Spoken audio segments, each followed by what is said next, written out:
But that's everybody else. John Blanca's who we're missing. And is Charles Young on?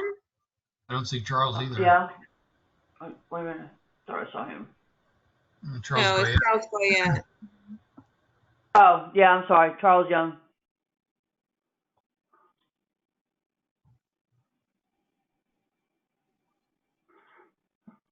We're missing 2. And we have Mark and Charles and Dr. Browning.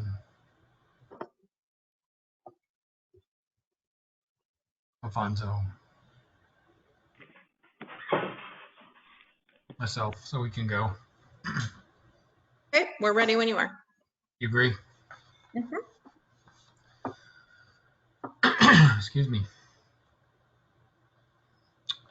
Is it time? It is. All right. Well, we will call the meeting to order for the City of Sunset Valley Budget and Finance Committee meeting for July 2nd, 2020. We'll kick it off with citizen comments. Do we have any?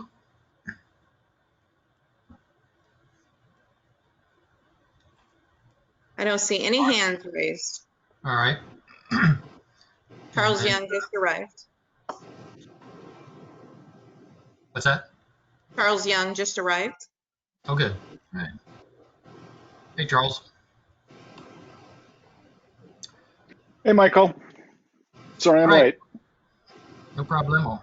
We're on Hey, to... this is Robert Johnson. I go to meeting. I use all the teleconferencing software, and this is the worst one. I could not find the microphone to save my life. Oh, sorry. So yeah, nowhere. Like I was trying to find how to raise my hand and everything else, but I was muted.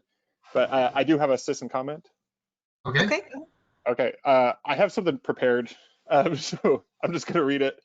And I get kind of nervous when I'm talking, so apologies. You're fine. Okay, so I'll just read it here. Budget and Finance Committee members, I want to extend my thanks for the tireless effort and careful deliberation this committee puts in to keep our city in the black. As you may know, I'm the vice chair of the Arts Commission. After long and meticulous planning, the 14th annual Arts Fest was sadly canceled due to the COVID-19 pandemic. Before I was a member of the Arts Commission or even knew what the Arts Commission was, my family and I had attended the Sunset Valley Arts Fest along with throngs of other people from the surrounding area. We danced to Mr. Will and the Biscuit Brothers, built some structurally questionable birdhouses, bought some local art, and picked up makings for BLTs from the farmers market. When planning our budget for the 2021 fiscal year, there was strong consensus within the Arts Commission to have an optimistic outlook for the future and to request a sufficient amount of funding to execute Arts Fests in a capacity visitors have come to expect. However, we were advised to consider economic circumstances in the spirit of community and bootstrapping. We put forward lowered tiers of service, and you guys will see those in a little bit. Members even offered to empty garbage cans, work crowd control to mitigate costs. It takes almost a year to plan a successful event like Art Fest, and we're going to need even more focus to make up for the uncertainty. Please don't constrain us further by reducing our budget. I also want to ensure that new future events proposed by other committees do not take budgetary precedence over this beloved community event. Outside of college and random apartments in my 20s, I lived in exactly 2 homes, the one my parents built in northeastern Pennsylvania, and one Reese Drive, Sunset Valley, Texas. My vision for Sunset Valley is not about me, it's about like where I want my kids to grow up. I want green spaces and community. I want Gaelic and South Asian cultural nights, and I want art fests. Thank you, Robert Johnson, One Reese Drive. Thank you, Mr. Johnson. Anyone else? All right, moving on. Wanda?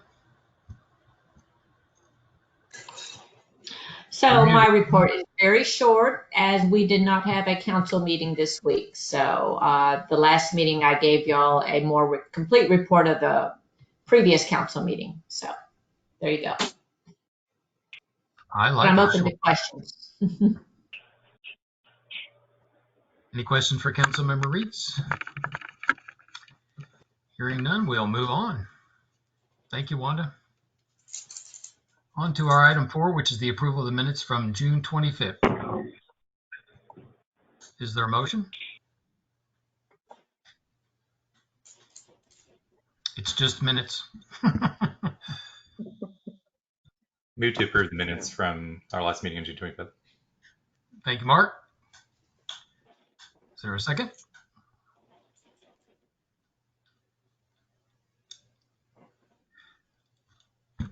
Somebody help me out here. We need a second for the minutes. If your mic is muted, please unmute yourself. I'll second the minutes. Thank you, Charles. Any discussion on the minutes? Rudy, you happy? Yes.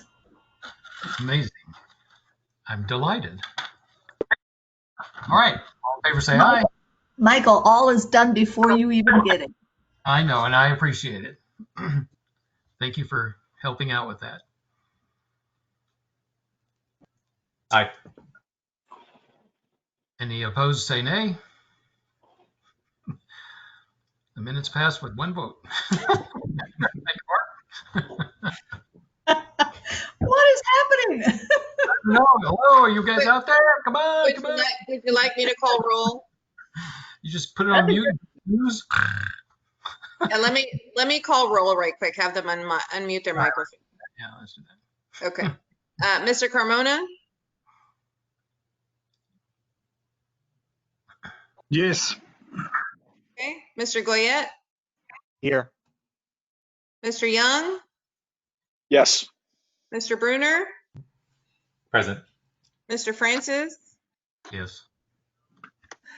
Mr. Browning, Yeah.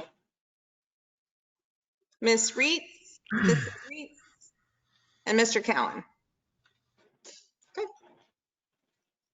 All opposed? Anyone opposed? I think everyone voted yes, so it's all done. All right, thank you.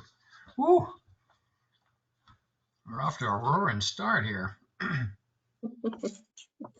It's the advance of a holiday weekend. I think they checked out. Right. Yeah, I thought the same thing today. Ooh. All right, we are on to our fifth agenda item is to review, discuss, and possible action on the hot fund proposal. Can somebody text John? I'm really was hopeful that he would be here. I'll call him. Mr. Goyette has his hand up. Yes, good evening, everybody. I haven't checked out. In fact, I'm so angry from Governor Abbott's little foray today that I'm chewing on glass and I'm trying my best to just hold my temper. But I wanted to ask, it doesn't really fit, I guess, on the agenda. Maybe I should have made it a citizen comment, but right at the very first page or second page of our packet, we had a fiscal year 21 budget summary, which I found to be most helpful and curious. And I had a number of questions on that, may reflect again my newness on the budget committee, but I think it might be useful to ask some of the things I haven't, if I may. I would think so. Actually, our first agenda item, we can move around if we need to. If one of the items that's on here is review, discuss, and revise financial calendar, public safety, admin revenue. I think. Well, if it's not in order, then I'll just have to. I'd like to at least make this statement, and this may be just my particular way of looking at the world, but this top level picture says a lot. And I think in order to effectively, what do I know, right? I'm the new guy.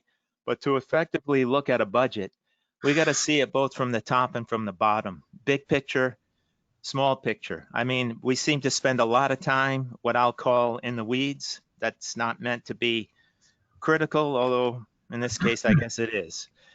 But, you know, the big picture is important, and this is a big picture, and it reflects a lot of basic questions that I think we need to talk about as a committee and will help. And when we get down to the nitty gritties in these various agenda items, looking at all these line items, because it just, anyway, I won't belabor this. It just makes it very tedious, and I often wonder what in the world I'm doing. Thank you. Terry? Yeah, I think Charles is onto something with, and I hope there's some way we can work in this FY21 budget summary into our discussions tonight, because I found it useful too. And then I had some questions on definitions, how we define certain things, and I particularly liked it because it had repair and replacement on it, kind of like giving kind of a big picture of that. So I agree with Charles. It would be helpful to go over this. This is kind of like what Alfonso was doing with having these combined spreadsheets where you could see everything. Well, this is kind of a snapshot of everything, much simplified. So I just wanted to say that it would be helpful if we did have a chance to discuss it. That's all. Regine has her hand up. Regine? I talked to John Belanca, and he is trying to get on, so FYI. Okay. I know John will want to be a part of the hot fund conversation.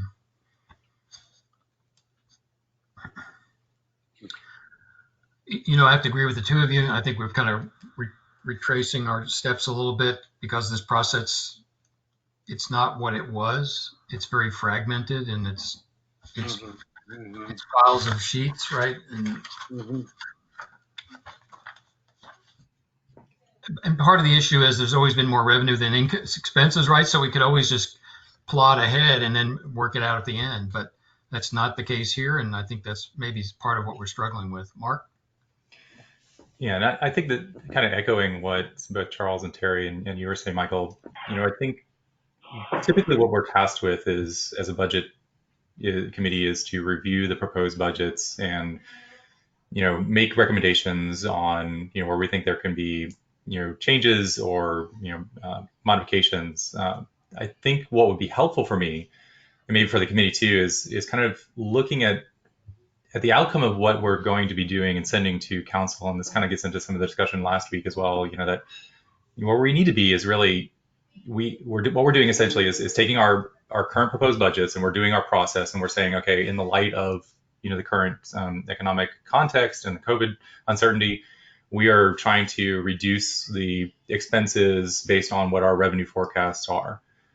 Kind of the bigger picture of that, though, is, well, once we do that, right, there is, we cut back, we tighten our belts, we have this sort of baseline to say these are the kind of critical services or critical needs that we have. Then we have a few options, right? Are we under what our revenues are projected to be, or are they over, kind of this parking lot idea? If our expenses are over what our revenue projections are, or in actuality what they are, what are the alternatives? Do we, as a budget committee, recommend dipping into the reserves? Is that our primary, mechanism for dealing with, that after we've made our cuts? Is it that we, start making additional service level cuts, based on priority? Is it where we raise revenue, right? Another concept is, there's some revenue that can be raised based on additional fees in services. And so I think what would help at the end of this process, once we go through each of these, kind of individual budget reviews, is to have sort of a bigger picture look at the end of this, cycle. And as a committee, what do we recommend, to either make up a shortfall, or in the contingency where that shortfall may be more severe than what we're currently estimating, we have that recommendation to council so that they can, leverage that, as they're planning their budget, and votes. And I think this kind of puts the context that there is this larger sort of like funding and structure, but I think as a committee, we probably need some sort of like capstone type recommendation that says, if revenue falls larger than this, then here's what we think is a priority for, dealing with that, or maybe the committee has other priorities just in general, right? That kind of capture things that we don't normally capture in our cycle, like fees or like reserves. So Yeah, good points. That really Mr. struggled. Chairman. Alfonso and then Jerry. Yeah, I think, I don't know, but I am looking this in different way. I am looking this than they present a very, very nice justification for HUD funds. And they try to be very descriptive, yeah, and analytical in expenditures. And if we are looking, they gave it to us 3 pages in which they refer to the 39,000 and 41,000, and they assume that perhaps the big problem is how much revenues we will have. If we used to have $250,000 as a revenue, we can plan in that way. But they are telling us that the revenues, they will go to almost $25,000, $27,000. So when you have that revenues, for us, we with that money, with that revenues, we cannot expend all of that request, unless we will go to reserves. And I think that will be the big discussion now, because they are 2 committees, committees, the economical and also the arts. Then each of them has different requests of money. But still, if we have only $27,000, it's impossible. Now, they give it, I'm sorry? Go ahead. Yeah. Well, Hold on. Sylvia, can you mute any non-council, non-committee members? thank you, Chairman. I have respect for other people, and I expect the same from everybody. So if we are looking, they request only from general fund in gold or silver or bronze between 12,000 to 9,000. But this is general fund.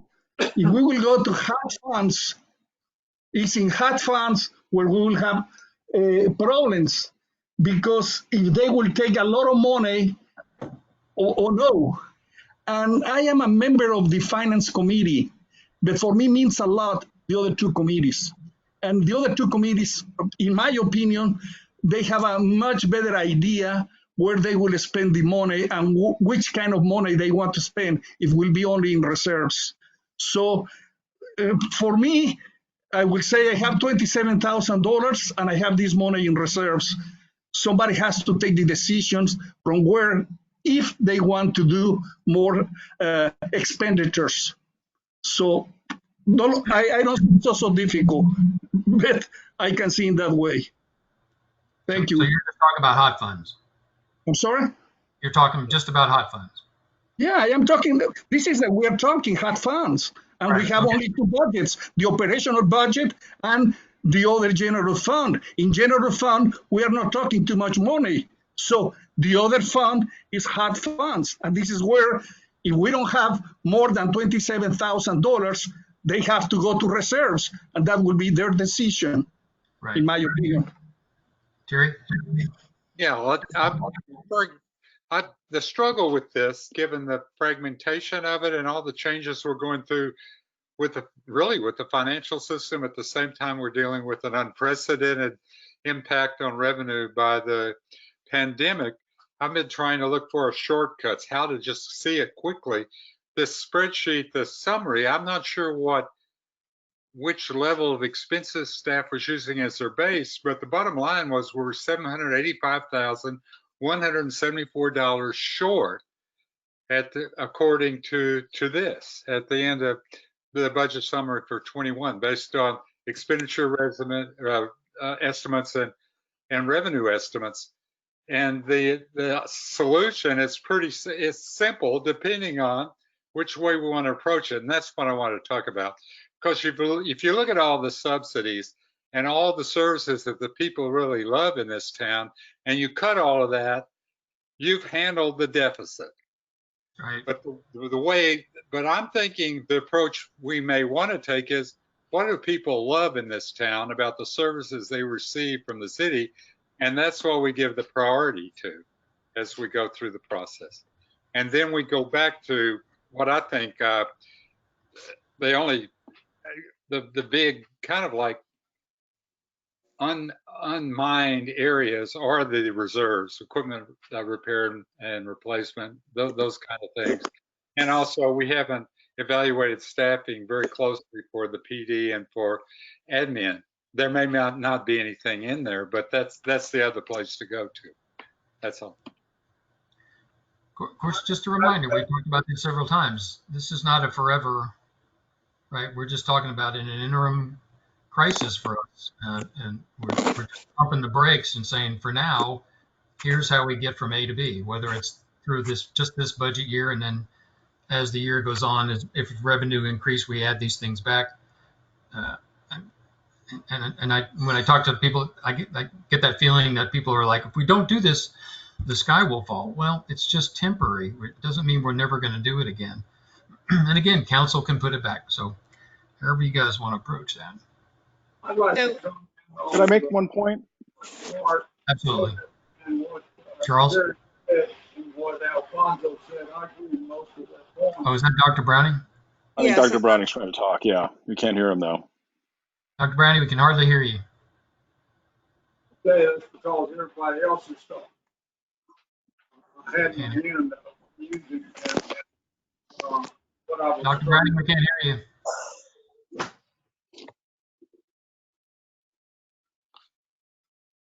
No, I'm not muted. I don't know why. Can you move a little closer to the mic? Okay. Can you hear me now? Yes, sir. That's better. Thank you. Okay. What I was saying is I agree with most of the points that Mark and Alfonso made. However, just a caveat, I had the same problem with what we've got that Terry had, but I can tell you that things are like a yo-yo back and forth. The rentals that I have in Austin, Airbnb, were totally shut down, and now they're booking again, just like crazy last week. And now they're all canceling the reservations because they're afraid of what's being said about Texas. And I think it's going to be very difficult for us to go forward until there's some clarity and agreement between science and politics. So I think we need to be prepared, as Terry suggested, and Mark both to ratchet down our expectations until we have solid evidence that it's going to change anytime soon. Well, you'll notice one of the agenda items is to discuss revenue. What I'd like to try and do is see if we can knock out the hot funds and then move to the revenue discussion. We're really having trouble getting out of the starting gate because I think, like Dr. Browning said, this is a moving target. And what we were talking about a week ago is drastically changed today, right? So we'll do the best we can, guys. But if we can see if I guess the issue with hot funds is, do you want to rip through the remaining reserves? If we want to just say, no, we're just going to approve the 27,000. That's not, certainly not an essential service. And we don't have real good solid evidence of effect on it, except the shopping center when we had the opportunity to have large venues going. So I think given that, the hot funds, the venues that are using the hot funds are going to not be considered essential services. Period. Probably right, given what we know today. What's the pleasure of the committee on hot funds? Mark? So I think I saw Charles Young's hand go up first, so I want to make sure he gets a chance to speak, and then I'll jump in after that. Okay, I can't see. Actually, So- sorry, I'm sorry, Michael. I wanted to okay. make a comment on the general budget first before we jump back into hot funds, which is to point out of that $785,000 deficit total, 600,000 of that is from the street fund, which is a dedicated fund. And the reason it's minus 600,000 is because we have an item on the budget for, I believe it's repairs on the Home Depot Ernest Robles Way repairs for 833,000, right? That's money that we set aside. Yeah, that's money that's been set aside for that kind of thing. And I don't mean to minimize, the situation we're in, but you take that out and the real deficit is 185,000 or so, 187,000. So I just wanted to point that out. Public department met Tuesday, and they took it out. They said it didn't have to be done now, the Home Depot repair. So it is still a deficit at some point in time. Yeah, I'm not denying it's work that needs to be done, but it's not part of revenues versus expenses for this year, really, right? It's money that's been set aside previously for these kinds of things. And I think that should be kept in mind. Yeah, that'll all come out of the street fund. Right. Correct. I've got notes next to each particular deficit item. The deficit, if I plug in equipment repair and replacement, is actually a little bit more than 785. But that's why we thought it was important to give you fund balances, give you what's in committed, to give you the tools that you need to make the decisions. If there is a further decline within the general fund, obviously that's the one we're all concerned about, that right now line 29 is solvent at 34,000.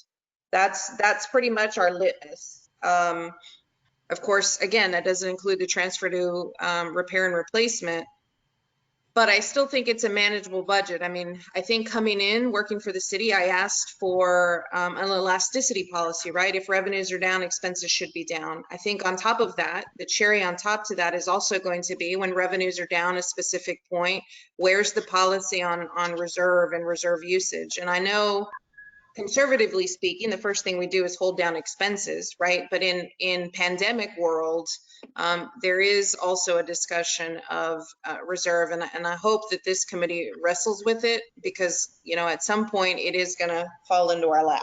So.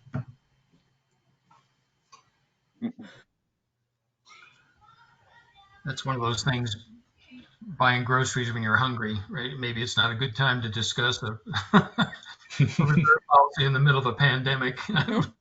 Just a thought, but I hear I hear what you're saying. We've got to wrestle that to the ground at some point. Okay, so back to hot funds, Mark. Yeah, so this is refocusing on hot funds. I did have a couple of questions for the administration or the staff. So I noticed in the summary spreadsheet that's put here, that was on the screen, right now it's listing that there is no planned expenses for hot funds and the hotel occupancy tax, because that's, I assume, because we haven't made any decisions or recommendations. But that's correct. In the expenses in OpenGov, we do have several major expenses that we are already committed to. Is that correct? Like the $260,000. And can you just remind us again, the committee, about what expenses we are committed to and how much we expect to spend for each of those committed expenses? Correct. So we have about 260,000 was the amount that was allocated to what I'm calling the CED projects, the economic development, marketing, etc. So 30 of that was going to be allocated to the banners.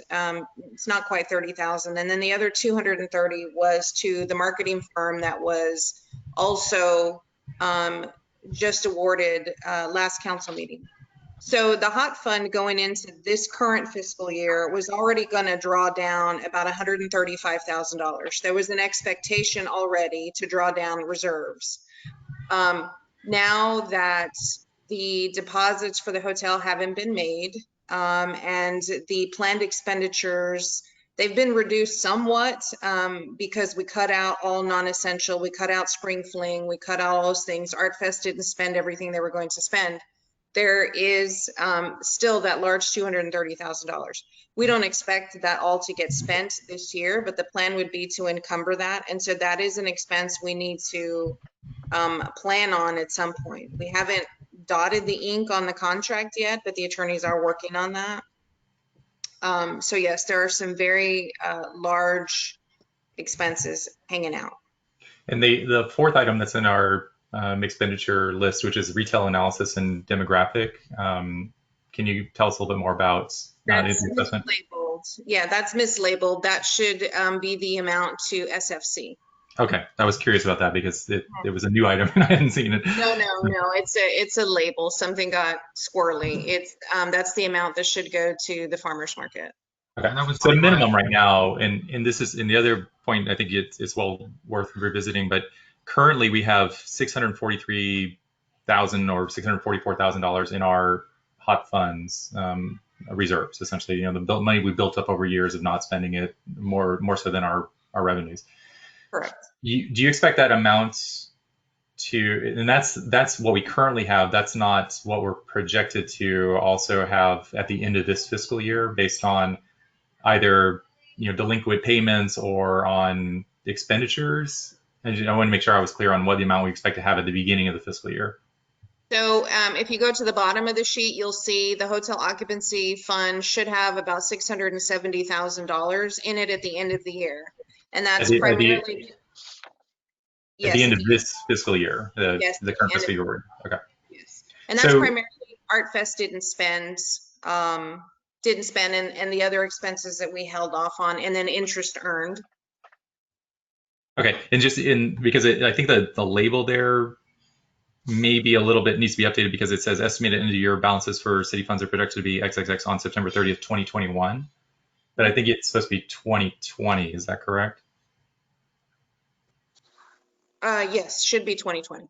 Okay, so with that in context, then just kind of the larger point that we're looking at right now is that we have $670,000 in the bank, right? Because we're not going to spend any more money, and we've got all of our accounting for the hotel not being able to make payments. We're expecting that we're going to be drawing way down on our revenues, and so we'll have about $700,000 in total next year to work with, and we've got about $230,000 to encumber, which means that we're already dipping in that $700,000. We're down to about $470,000, and these are just rough numbers, but correct. It's really the question of the hotel reserve in this case.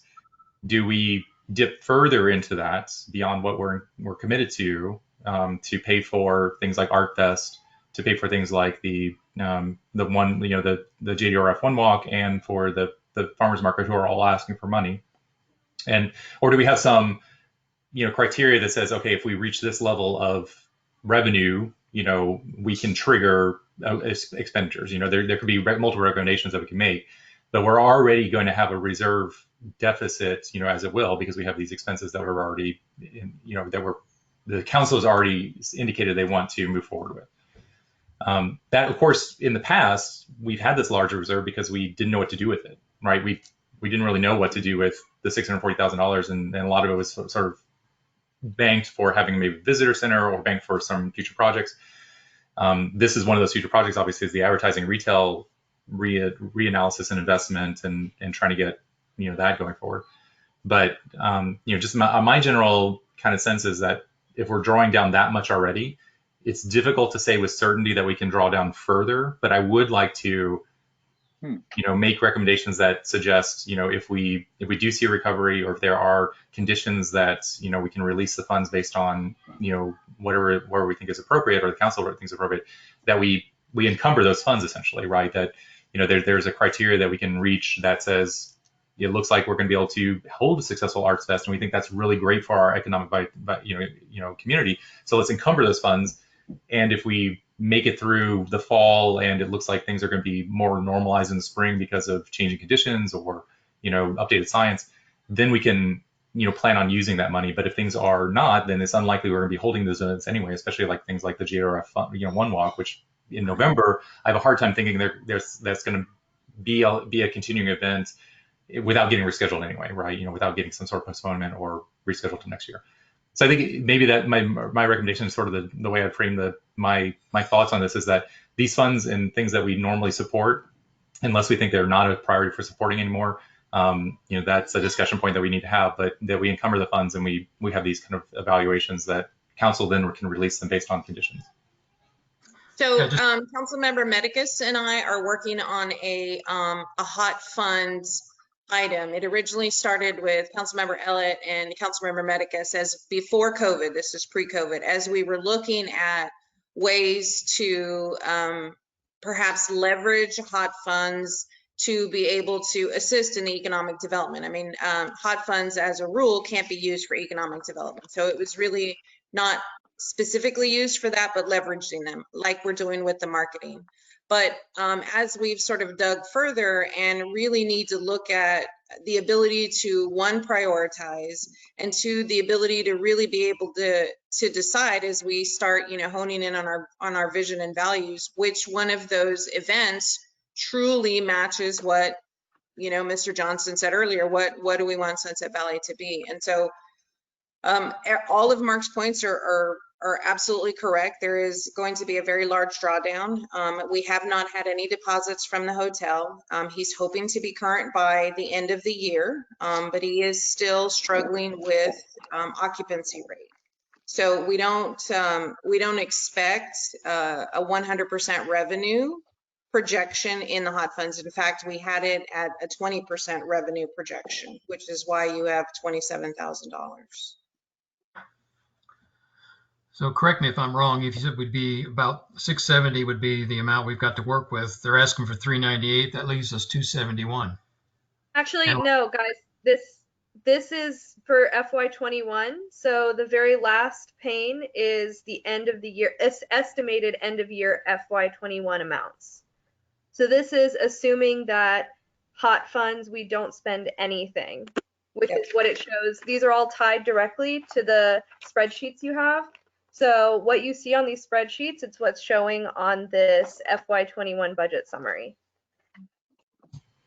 Okay, so that first set of rows 5 through 14, is what we expect to have at the beginning of our fiscal year. And my apologies for conflating that last row. So it will have, because we're not spending any more in the hot funds, we're going to have a balance of $643,000 to work with at the beginning of our fiscal year. Correct. Okay. And out of that, of course, we're committed to encumbering at least $230,000 for the new contract. Yes. So we have about $400,000 to work with. That'll be left over after the contract encumbering. Plus any additional revenues, yes, that are received. Right. No, I don't know why we wouldn't fund these items. Right? They go at the heart of what we want to do. They don't really affect general operations. The money is very narrow in its scope. So if they happen, use the funds. That's why we have them. If they don't, it's just a matter if we don't want to fund them, we're just rolling the money forward. Why is the balance there if we're not going to spend it? Mm-hmm. It doesn't affect Michael. Yeah. Are you referring specifically to? Yeah. Are you referring specifically to JDRF, the Sunset Valley Art Fest, and the SFC? Yeah, all the items. Okay. So, if I can say something, is that all right? Of course. Okay. So my thoughts are, if there's ever a time to use advertising and dollars and draw down on advertising money, maybe this is the time. I really don't have a problem with looking at a well-developed plan for marketing our city and the advertising that goes with it. So I don't have a problem with that line item. I would think the other 3 line items almost fall into my idea of the parking lot. And I would prioritize those as the farmers market, then the JDRF, and then the Arts Commission, Arts Fest, from my personal perspective. Well, the only reason I throw that out, and if you get into that conversation of essential versus non-essential, I don't know that this really applies because all of them are non-essential, right? What would you have that would be an essential expenditure in hot funds. Nothing rises to that level. But none of that really affects general operations. It's not police, it's not first responders. It's the money that, for just its purpose was to draw in visitors.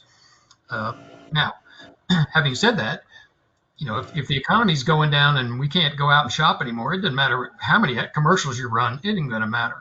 So, okay, so I'm assuming council will make a good decision on that when the time comes, as with these other items. But if we're going to use the essential versus non-essential, then none of these should be funded. Zero.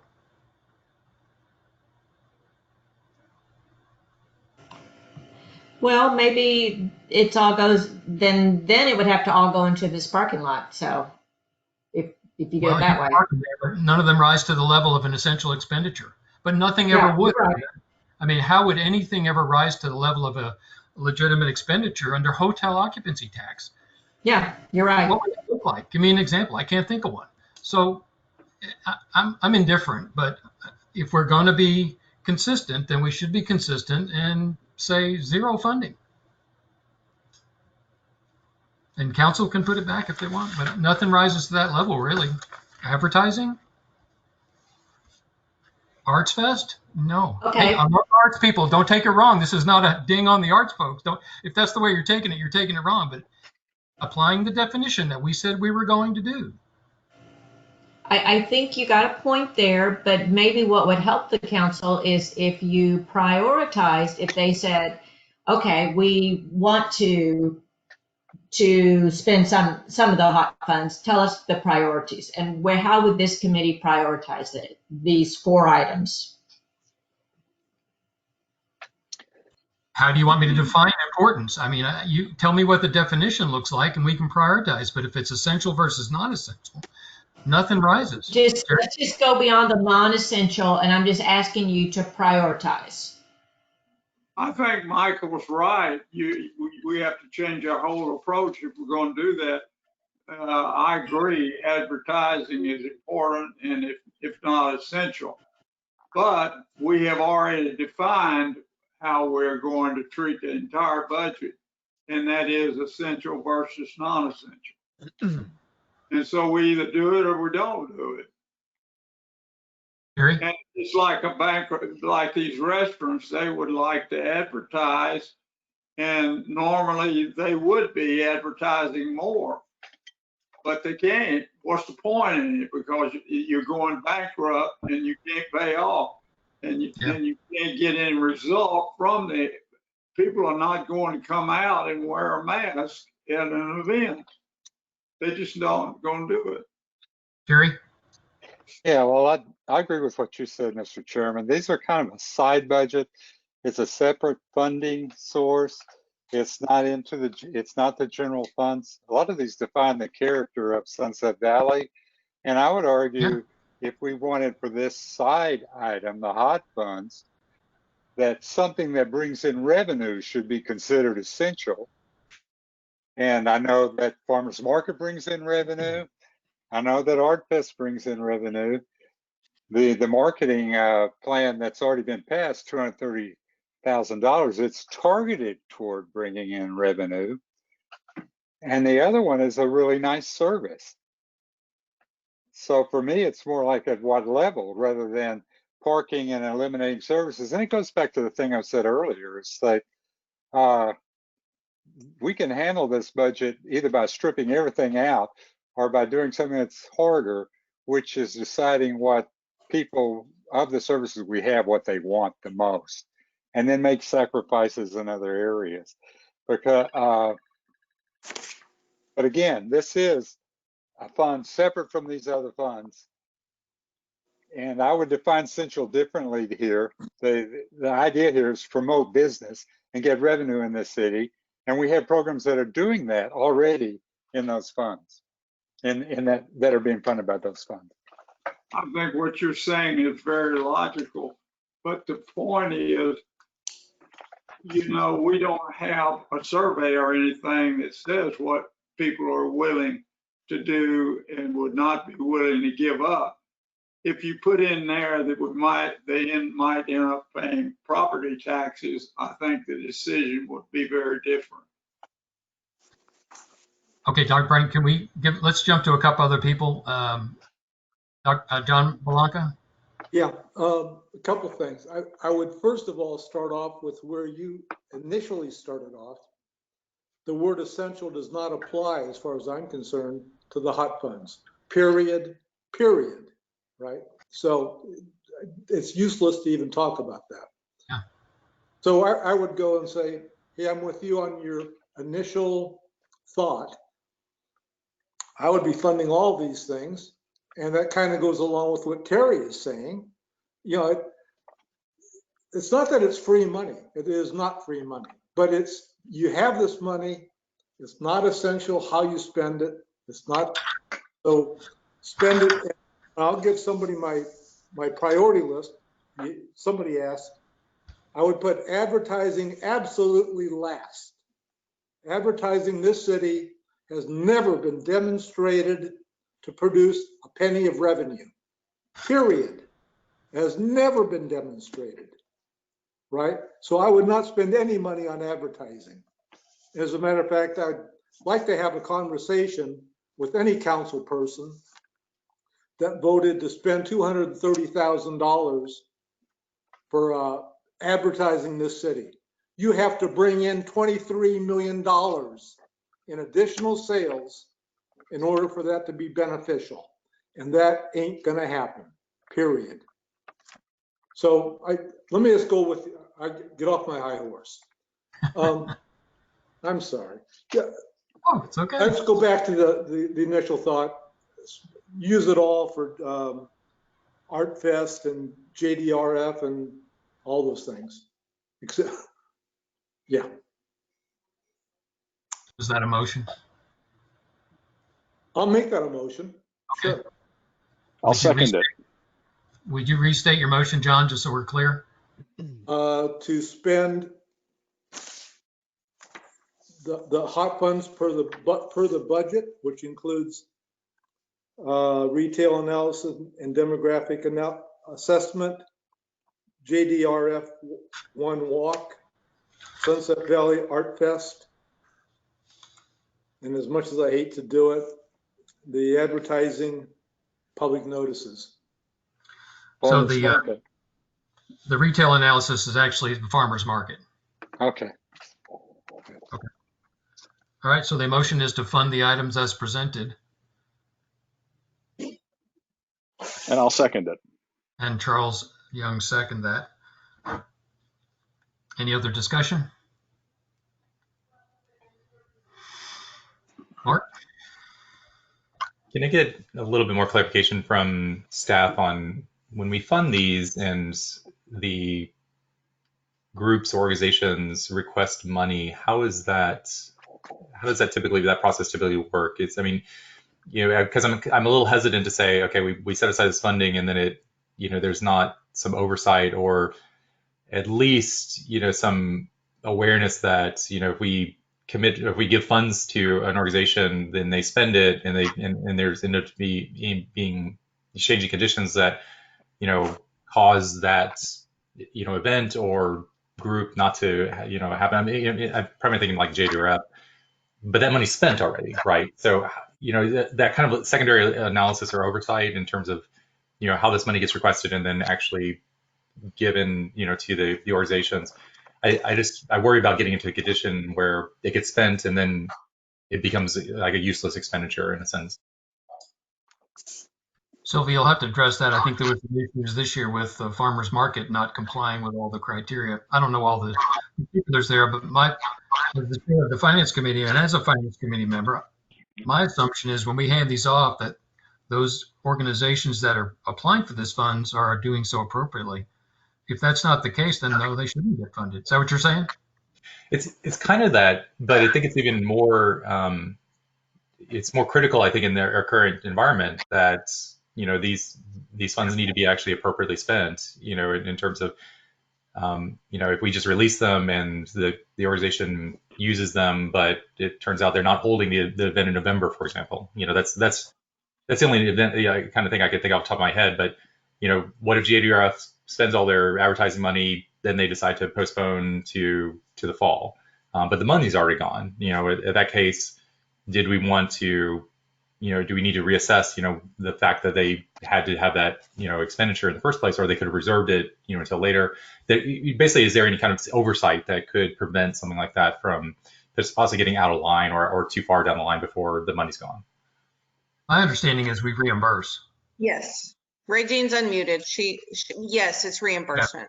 It's reimbursed, Mark. They don't get it until they spend it. Like after the event. Regine, you want to expand on that? Well, what you're saying is correct. They are reimbursed.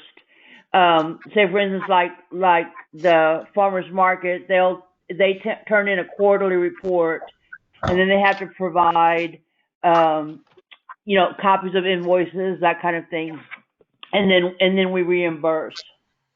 So same with JDRF. They, after the event, they turn in a report for like how much they spent and back up and things like that. I had a question though about the motion. Say for instance, the Art Fest, you have to specify which one you want to fund, because they put in 2 requests. So if we could make the motion where we say how much we're actually funding, that might help when we're actually funding it.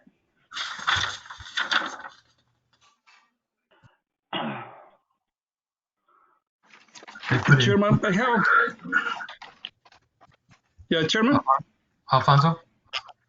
Yeah, I am a little confused at this moment because we start with we know that in reserves we have $643,000.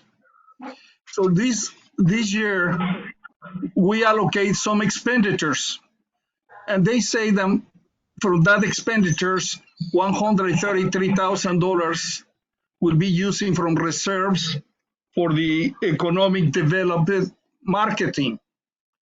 This is that I hear. So if that is the case, I have 643 minus 133. I will have 513,000. And later they say that next year. Lisa, you're talking to my computer so I can hear it. Hello? They say that next year they will be using $260,000 and plus $81,000 for Sunset Valley Art and the Art Fest, and $15,000 for JFK, and the market 41,000. So they will take over 398,000, and all of that will be from hot funds. So the city council, they support that plan. So at this moment we are tied with the $330,000, and what's the total? If that is the case, at this moment, if they vote and they are tied, so we are tied with that $330,000. And now with the other expenditures, the Art Fest, JFK, and the market, they say, well, we don't need to put money with them because they are not essential. Well, it's a debate what is essential for some people, because sometimes we like something and not necessarily is essential. And in this town, I was surprised because some people, they are real deep with that kind of feelings, music, arts, etc. So maybe other people is not essential. But for some people, I have to respect that. Now, I am member of one committee, and they say, no, we need to follow, and we need to start straight with all of this. Well, perhaps we'll be paying for taxes is not essential. And for me, it's very, very essential to pay for taxes. So if somebody, we have the money and we have that revenues. So at this moment, I think it's not to, we cannot be so critical, and we cannot analyze a little more of that, because if we use all of that money in one moment, they will have only $128,000 that they were saving for 10 years as a reserve. And I feel a little bad for a group of people that they were working with that. So it's not easy. And not because I am a member of this committee, I can open my mouth and say, no, this is not possible. I need to feel for other people. So, and I respect that opinion of some of them. But please, we need to be cautious and we need to be careful. The money does not belong to us, belongs to the city and to the citizens, not to the committee. Thank you. Thank you. Before we move on to motion, Regine, can you add some clarification? Because I only see the 260 or the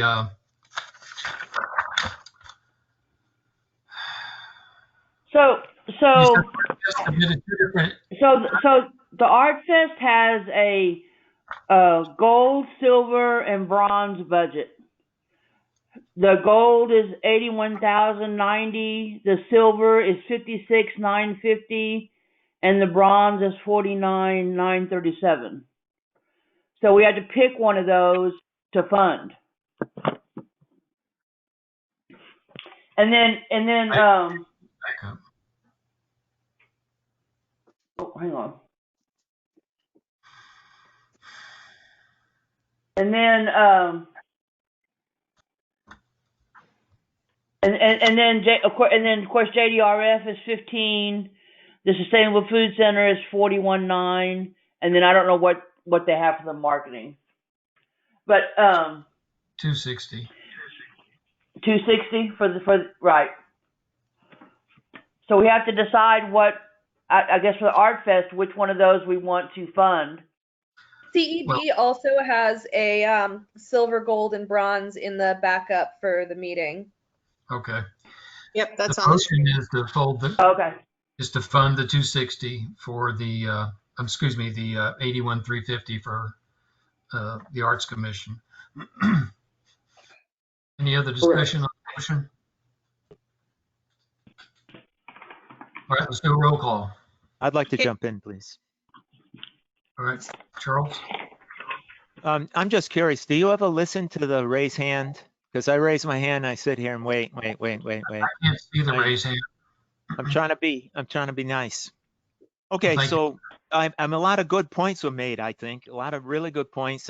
Everybody made some really solid points here, and I think my problem is, one of granularity, one of definition, like what John Belanca had to say about this.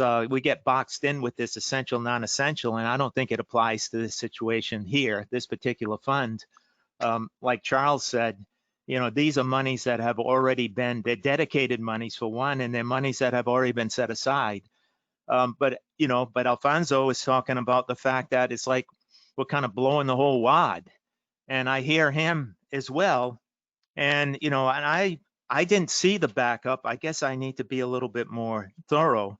I just used the sheets that were contained in the packet. I didn't realize there were different grades of expenditures here or budgets, like with regard to the Arts Commission. There's a gold, silver, bronze, right? So there's different granularities of expense that we could approve to show that we support these activities, but yet not necessarily do we feel like we should blow the whole wad after all that time and effort that we've spent, that the city has spent collecting this money.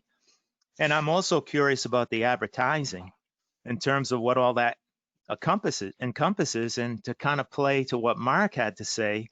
It's like I kind of felt the same way, like we approve and then we kind of give free license to all of the money we approve to just get into the hands of somebody, and they just blow it, right? They just spend it, and we got this marketing firm that we just hired. Do they get to dip their paws into this money or make some recommendation on these advertising funds? I don't know enough about this, and 260 is a big chunk. It represents a large share of the reserve, and I have reservations with that number, but I do support spending this money because it is dedicated for these types of things. And and like Terry said, like the JDRF and the Sunset Valley Farmers Market and the Sunset Valley Arts Fest. These are signature items that the city is known for, right? I mean, this is kind of our trademark. So it seems like we would want to support these activities. Thank you. This is a tough one because it's not normal stuff. And every year we go on about how much time we spend on hot funds for such a small amount of money. But the point is, and I think it's the essential, non-essential doesn't apply here because it is out of the mainstream of normal operations. So, Mark. So, okay. Hang on, Wanda. Mark. I know. Yeah, I'm sorry, I was muted for a second. I think I hesitate to. I in agreement or concurrence that what we're doing is releasing a lot of funds that like it's not when you talk about essential, non-essential, it's sort of saying nothing is essential, right? But at the same time, we're saying it's not really impacting our general budget, our general government budget. It doesn't really matter. I think it does matter in it's kind of the longer term context because, if conditions persist, we're going to have to make a cut next year, right? Because we just won't have the revenue and the reserves to support kind of this level of ongoing expenditures. I certainly expect council to reevaluate, those expenditures as we go forward. But given that we are being cautious in other areas of our budget, I personally would feel more comfortable with a reduced level of spending based on, the criteria that the applicants themselves put together, whether it's, the Arts Fest saying that we can get by with either silver or bronze, but there'll be some, lower service levels, or it's the CED committee that's saying we can do the same thing, essentially, where, they can get by with, less expenditures. So I'm hesitating to say approve the full gold amount, right? Because we're sort of not doing that in other cases. And I know this is that's not apples to apples, but personally, I'd say that approving up to the X amount bronze, and then if revenues improve, then that's certainly a condition that could trigger the higher level expenditures. So I think that would be my feelings. I don't want to do the whole thing at once. So I do think that's a good thought, Mark. And I looked at just the bronze level for CED, and then for the Arts Fest, and then full 15 and full 41.9 for the Farmers Market. It combines to 291,837. So instead of spending 398, we would be spending 291,837 in the budget, and so that's like $100,000 savings. That may be one way to put, and maybe a more conservative route to go this year, and we could add to it, if revenues improve. Can you bring that back up again? That's right. Hang on, Charles. Oh, that's the CED. Okay, that's not hot funds. Okay, Charles. Oh, that is hot funds. That's what they're.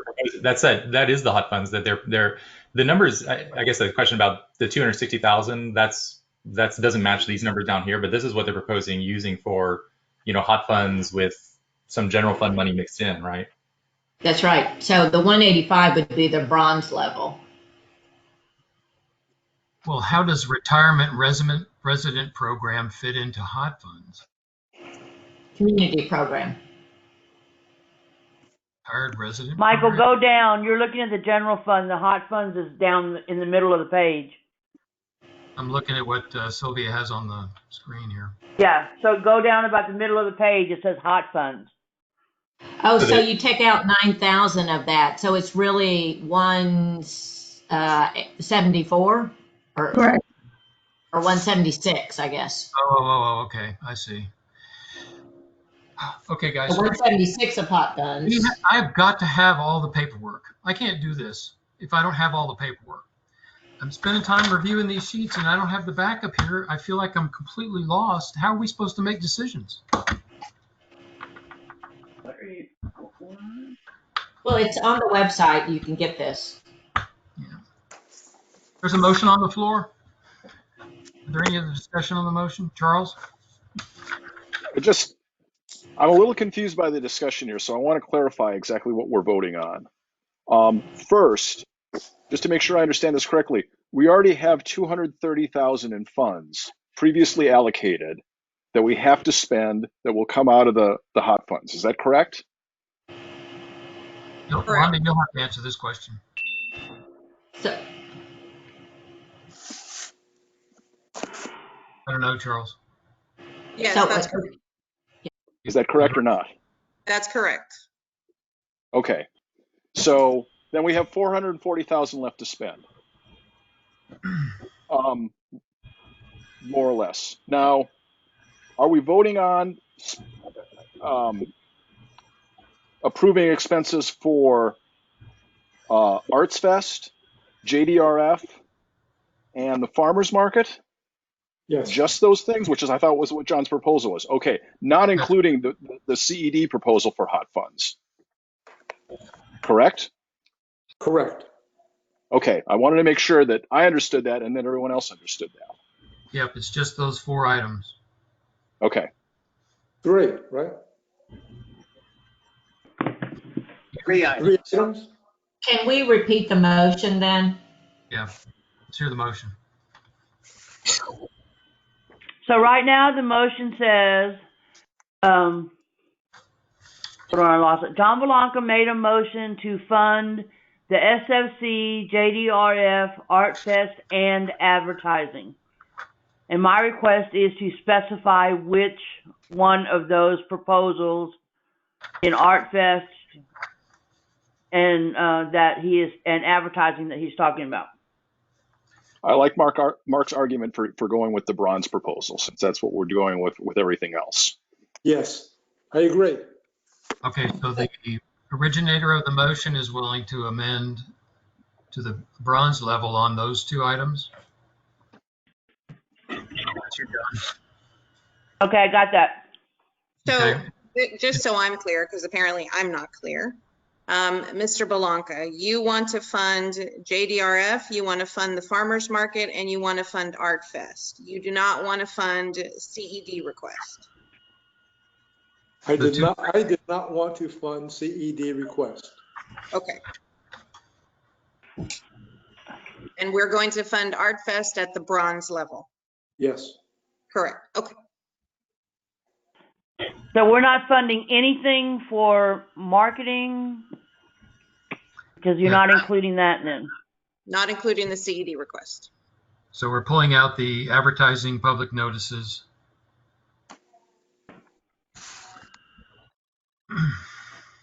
So I'm confused too. I'm confused. Okay. Right. Let me restate it as I think I heard it. So The original motion was to include all of these 4 items. Charles Young seconded that. We then came back and said we were going to amend the main motion to fund on the bronze level for Arts Fest, right? And what was the other one? And CD. Well, I thought it was the marketing, but which is to 260 because. Right. That's already understood to be done. Right, because council's already approved that. That's already understood to be done. The proposals in front of them are JDRF, Art Fest, SFC, and CED. Those are the proposals in front of them. Okay, hold on. Because John, what you said was you did not. CED. Okay, may I make a clarifying statement here? CED has $110,000 of marketing and advertising in that budget. Are we spending $260,000 plus $110,000 from their recommendations? Yes.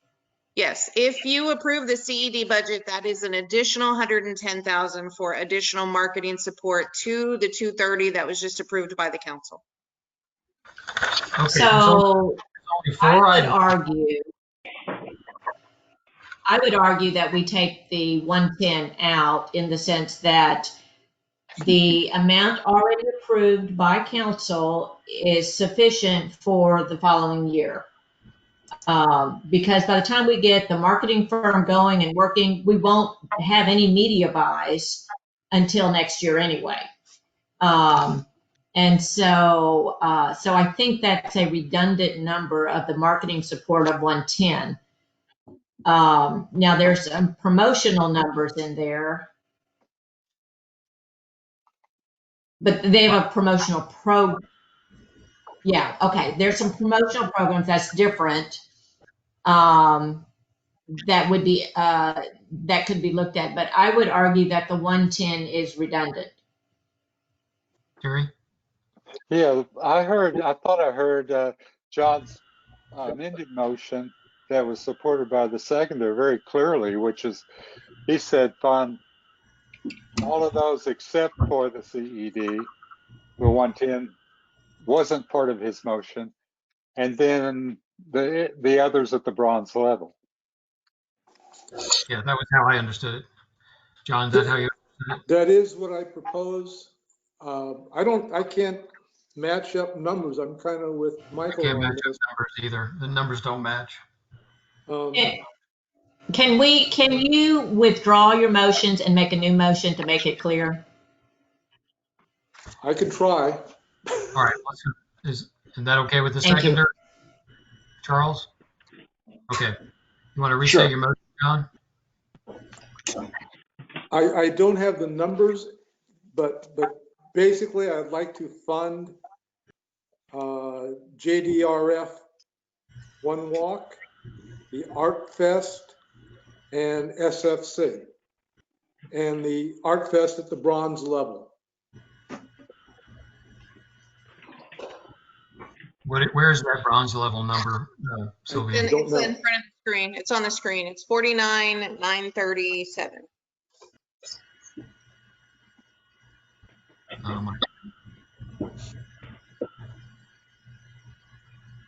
So that information is in the packet under item number 6. We kind of went to item number 7. We are actually that actual proposal is in the backup for item number 6. It's in the package that the Art Fest sent us to propose their budget. Yeah, whenever we get to discussion, I'd like to discuss, because I know some of the details of the Art Fest budget. Okay, we need is solid numbers here, not just approving a line item. So can you read off those numbers one by one, Regine? So Don Blanca made a motion to fund the JDRF for $15,000. The Bronze Art Fest proposal, which is $49,937, I believe, if I'm reading that right, and SFC for $41,900, I believe. $41,009. Mm-hmm.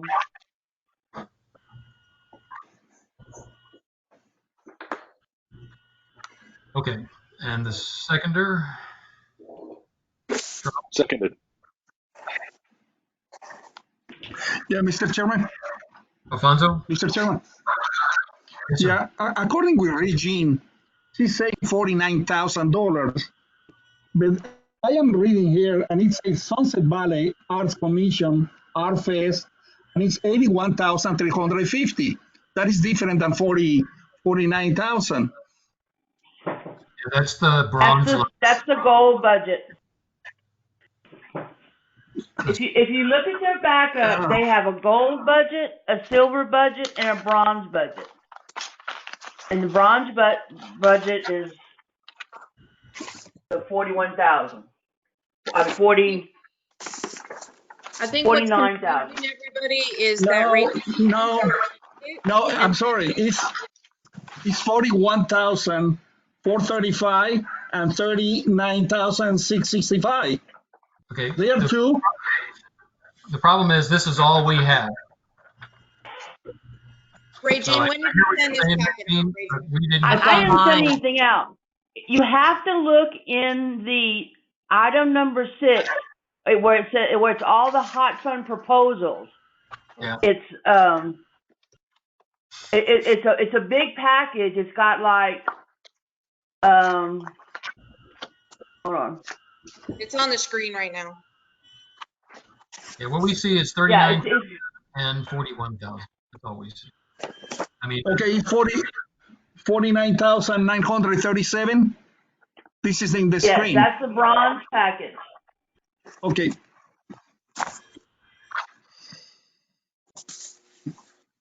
Yeah, but what is the other? Okay, I got it now. They are only 3 things, not 4 things. GAFR, right? yeah, Yes. the motion didn't include marketing dollars. Okay. Yeah, 110,000. You say that marketing? It did not include that. Good. Okay, Mark. I think Terry's up next, and then I'll speak after him. Okay. Yes, discussion. Before you, as part of the discussion, since you have people, there may be people here from CED, I don't know, but I know there are 2 people here from the Arts Commission who could talk to the budget, because I'm aware that their bronze budget relies on a lot of volunteerism instead of professional staffing. But I know that Sasha's here, and if you wanted to hear about details, and Rob is here. So as part of the discussion, would you like to hear that? Well, my only hesitation is if we do presentations, we need to give everybody an opportunity to do a presentation. And that's something we had, as a committee, kind of shied away from a few years ago and said, yeah, whatever the committee wants to do, but if we do that, then we need to give the others an opportunity to come and, that makes sense? I mean, if they filled out the packet and met the criteria, and that's what they submitted, then, but it's at the pleasure of the committee. If it's brief, that's fine.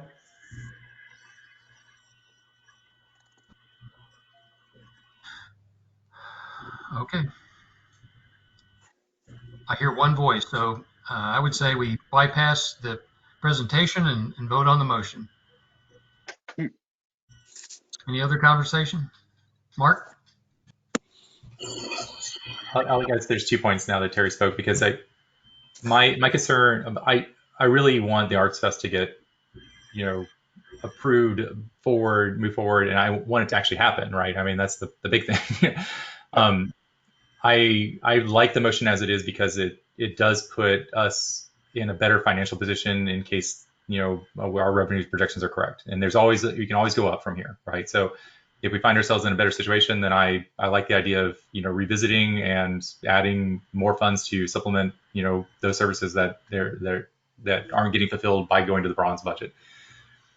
The other point I was going to is clarification. I don't really want to open up a can of worms. I just want to make sure, because there is some confusion between what we're looking at in the OpenGov and what's in the backup material.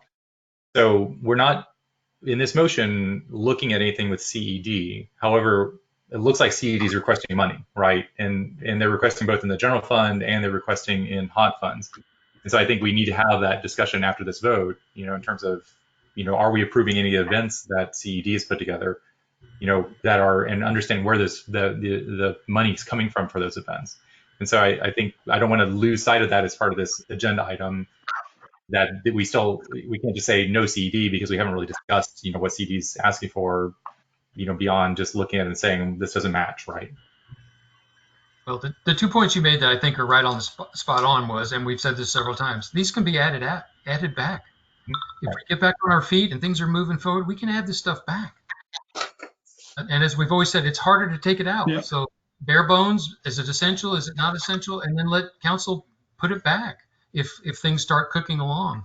Doesn't mean we're not going to do it, and we can't fund it later on if it's in the fall, right? I mean, or next spring. But it's up to the and I think, and I agree with that. I think my concern with the CED is that I'm unclear where that item is, right? It's not in OpenGov right now. Is it before us? Is it coming back to us? I worry that what we're not approving it, but we are, we're saying the $230,000 is approved. But is that, I guess that's it's just a little bit confusion about what's going on with the CED request in terms of like where it stands after this vote. Mr. Chairman? Alfonso? Yeah, only at this moment, I would like to show that when we say bronze or silver, I was looking that if we will go to they are looking that we don't have at this moment music. They cut the music. If we will go with these $49,000, I don't understand when they say operation budget, zero music and zero stage equipment. And looks like that this is a festival. We will have music. So I don't understand with the page that used to be on the front. And then we try to vote. That was $49,000. If you will see in that list, the first thing that they say operation budget, it say music, and in that music used to be $13,000, and now it's zero. You need to go to the next. Go to the next, Sylvia, please. That they try to propose the $49,000 that they try to vote. Oh, they took This out is. So if we will go with these, I don't understand zero music and zero stage equipment and engineers. So how we will be doing that? And also I would like to clarify, we are talking hot funds. We are not talking general fund. Right. Okay, so but I don't see how I will do celebration with music. So thank you. Guys, let me jump in here. We're an hour and a half into the budget, and we have not gotten off the first item. We must move on, okay? We're talking this to death. I don't mean to be, but as the chair of your committee, I want us to try and move ahead a little bit. There's a motion on the floor, and the motion is for Arts Fest at 15, Art Fest at the 49, Farmers Market at 49, and JDRF at 15. And there was a second on the motion. Is there anybody to speak against the motion that hasn't spoken? Okay. Anybody speak in favor that hasn't spoken? Okay. Sylvia, we do a roll call? Yes. Mr. Carmona, No. Mr. Goyette, No. Mr. Young, Yes. Mr. Belanca, Yes. Mr. Bruner, Yes. Mr. Francis, Yes. Dr. Browning. Dr. Browning, you're self-muted.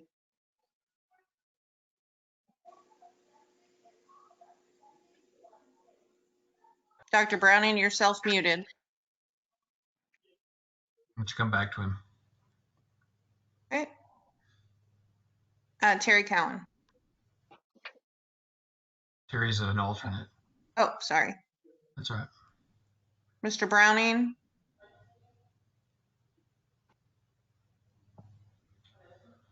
Dr. Browning, you're muted.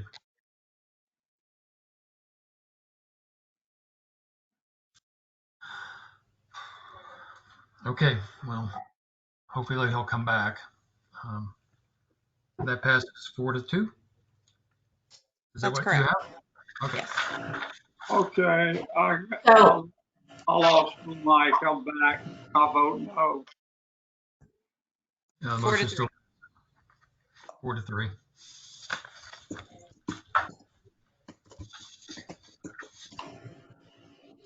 All right. So if it is still, if anyone's interested, still do another motion for CED?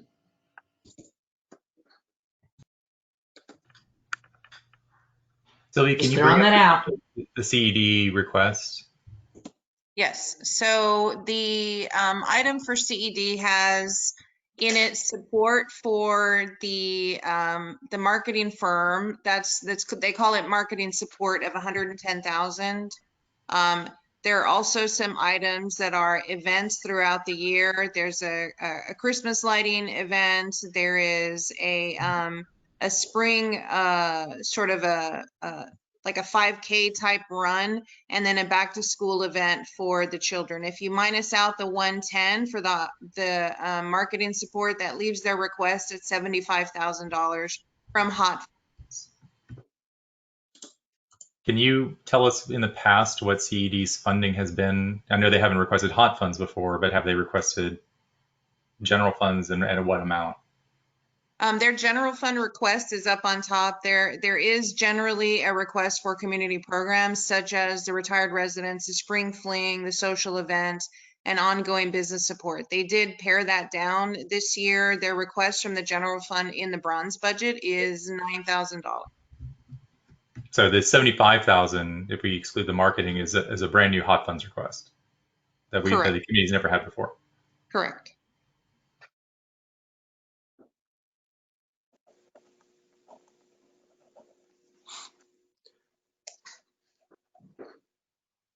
John? I'd like to make a comment. If asked, I will make a motion to support $75,000, which is everything but the 110 for marketing.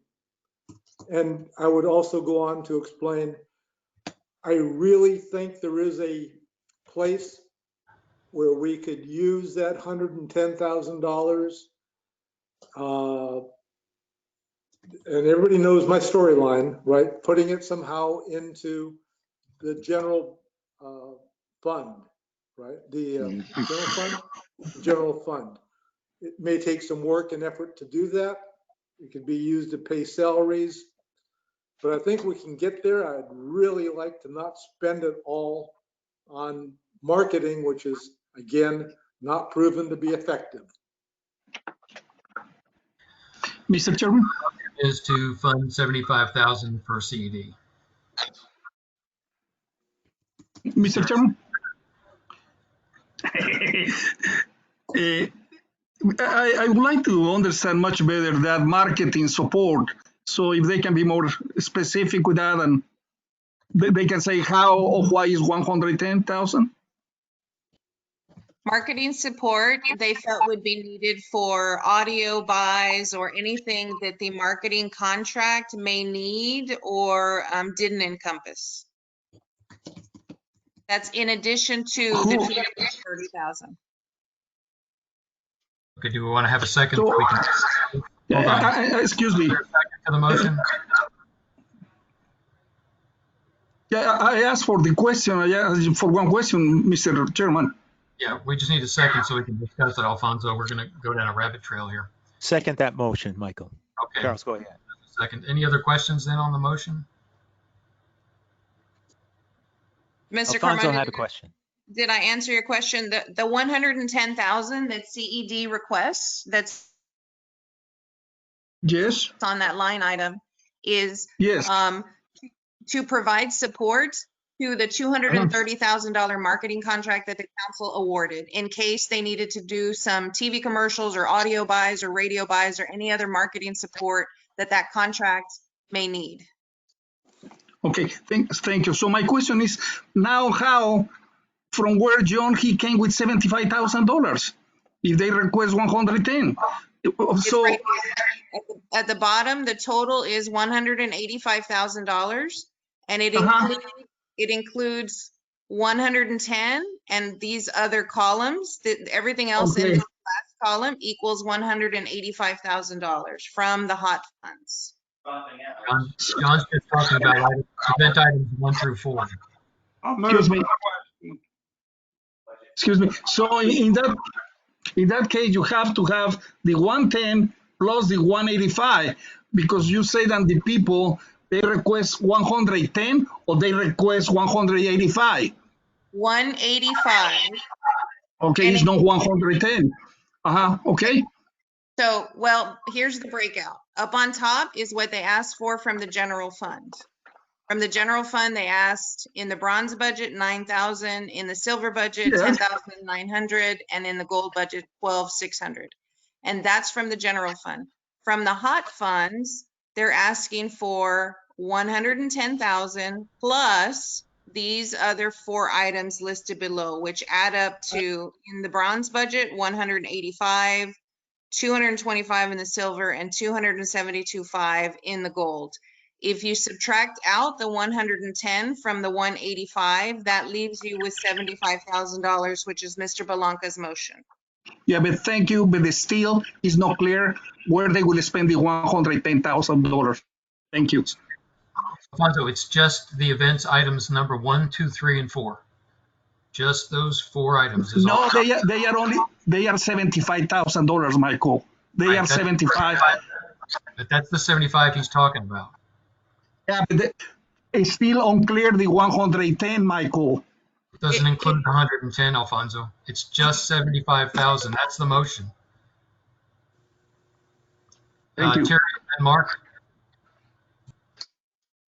Terry? Yeah, I just wanted to remind us that we just cut the music and the stage out of the Art Fest with the bronze budget.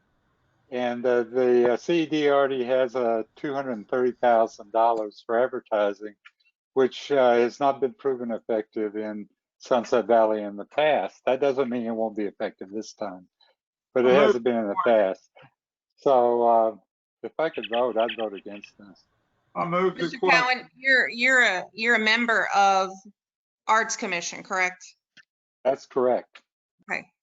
Mr. Chairman, I move the question that takes precedence. Actually, that we would then need to vote on the question, Dr. Browning. I think we're almost ready. I think we're almost there. Mark, and then we'll vote on it. I don't think I have enough information on this item. I'm not sure. Some of these line items are just very generalized, in terms of like what they're proposing. And at this point, I don't have enough information to say whether these are good investments for the money. This is a new hot funds request. We don't have a history with this committee using hot funds like we do with Arts Fest or with the other organizations that come to us. And so I would strongly recommend not approving this until we have and let them come back, or let council get more information. But just based on what we have here, I don't see how that $75,000 is going to be effectively used, or how it meets the hot funds criteria. Okay, let's vote on the motion that's on the floor. We'll do a roll call. The motion then is to approve the $75,000 that's been submitted under the bronze budget by CED. Okay, roll call. Mr. Carmona. No. Mr. Goyette. No. Mr. Young. No. Mr. Belanca. Yes. Mr. Brunner. No. Mr. Francis. No.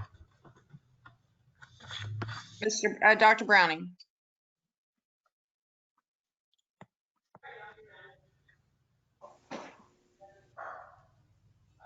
Dr. Browning?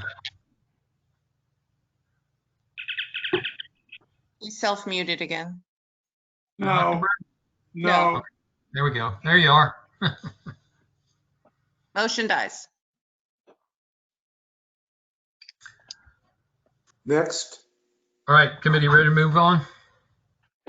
We are now at a discussion on the possible proposed revenue. Yeah. Sylvia, you want to lead off with that? Yes, let me.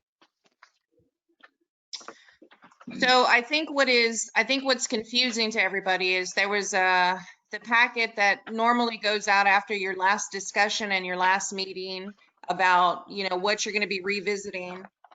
Susanna sent out a packet and we had it delivered, which is, we were asked to give a budget book. We were asked to give a more macro level. And so that's what this discussion is. This heralds the Barbara Wilson budget document that everybody lauded when I got here, which has this exact summary page. And you have $6.9 million of $6.995 in revenues that are estimated, and that's at a 25% revenue reduction. I think the committee, based on where we are with expenses, I think the committee wanted to revisit revenues also in the new COVID environment. So we're happy to go through and drill those down, or if you want to keep it at a more macro level, we can do that too.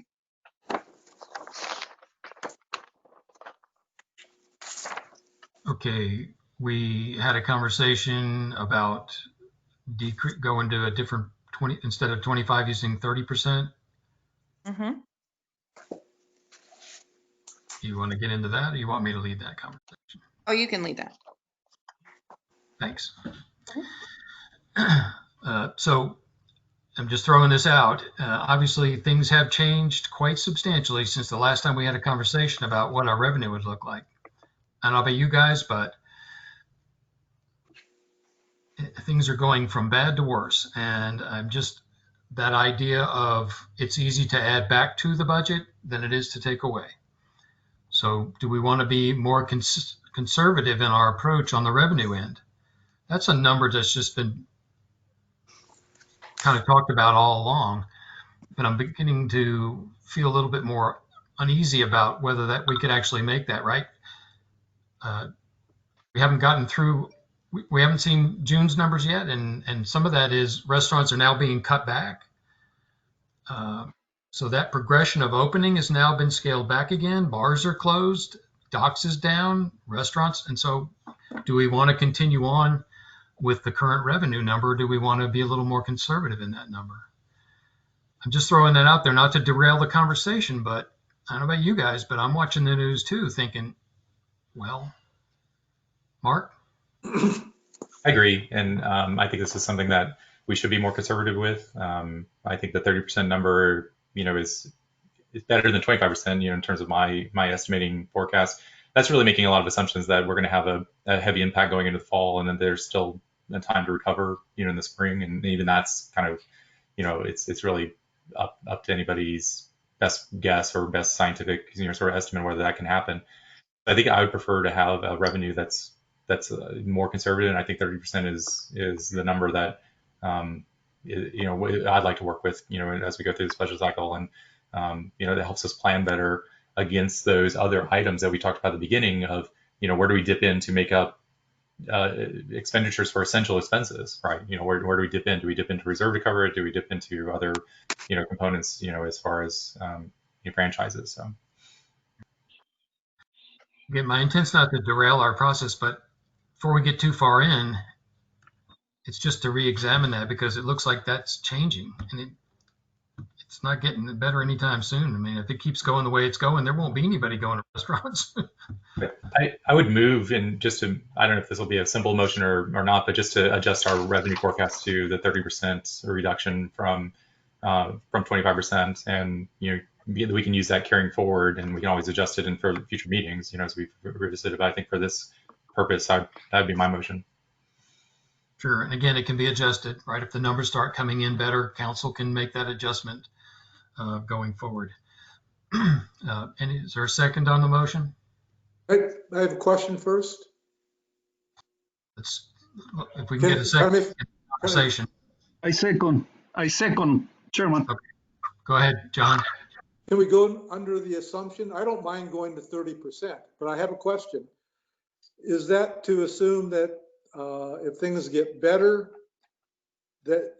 well, first of all, that we can, one, have a semi-deficit budget by supplementing with use of reserves. So to the extent that revenue is down, use of reserves goes up. Is that part of the scenario? Yeah, I think that's what we talked about last week. Everybody was comfortable with using reserves unless that's changed. Okay, fine. I have no problem.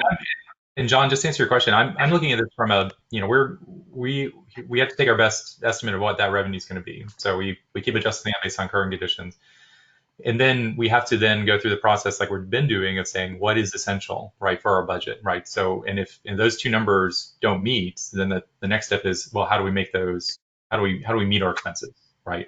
And that's where reserves, I think, are a primary tool, because we're in a pandemic, we're in a critical situation. I think there's other things that we can look at too as a city, but I certainly think reserves is on the table for me. Yeah. Thank you. Charles? I was going to say that I would be more comfortable with adjusting the budget after we get new numbers next week. So we have at least one more data point to go on.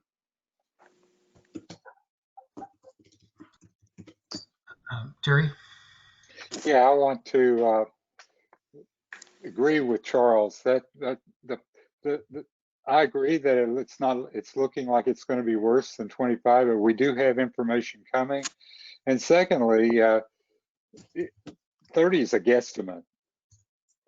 They're all guesstimates. Yeah. So having more data could be helpful. And it may even be more than 30 after we get the data. Could be.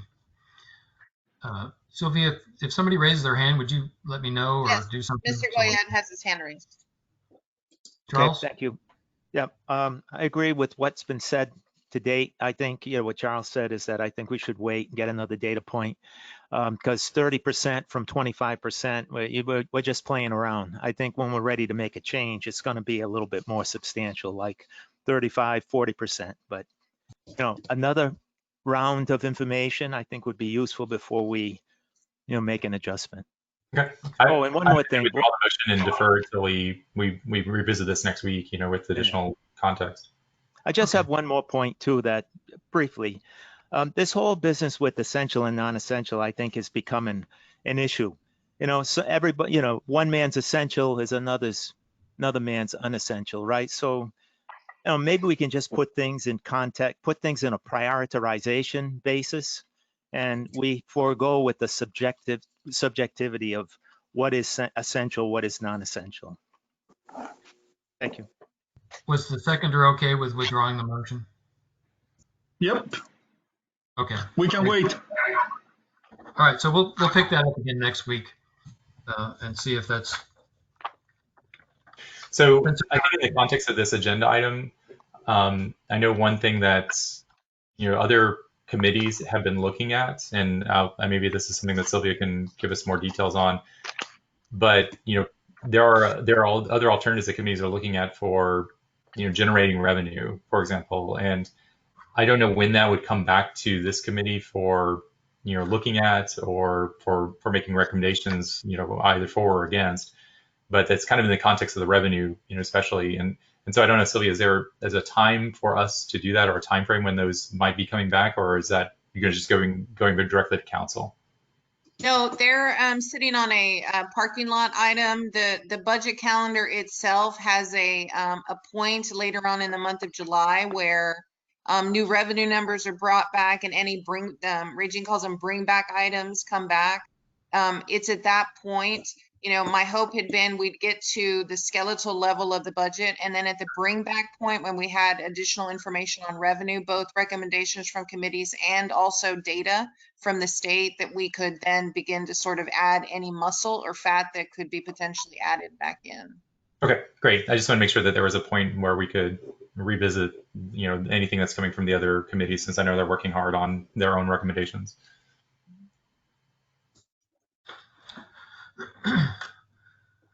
Okay, then moving on to our 8th item, the committee last week said we wanted to go back and take another look at admin, applying the thought process that we would be running negative and the essential versus non-essential. Mm-hmm. So in the administrative fund, which is generally all of the general fund, that fund is on the positive 34,841. So if there's some additional cuts that need to be made, that would increase that surplus number just a little bit more.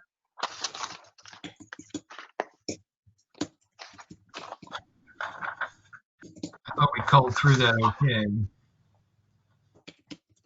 Was there any particular item somebody wanted to revisit?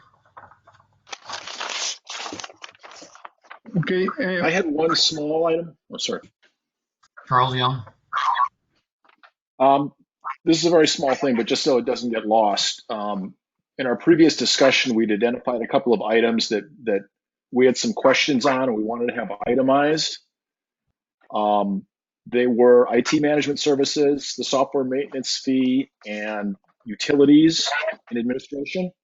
I see, looking at this before, that the software maintenance fee and the IT management services are marked in red, which I assume means they've been marked to be itemized.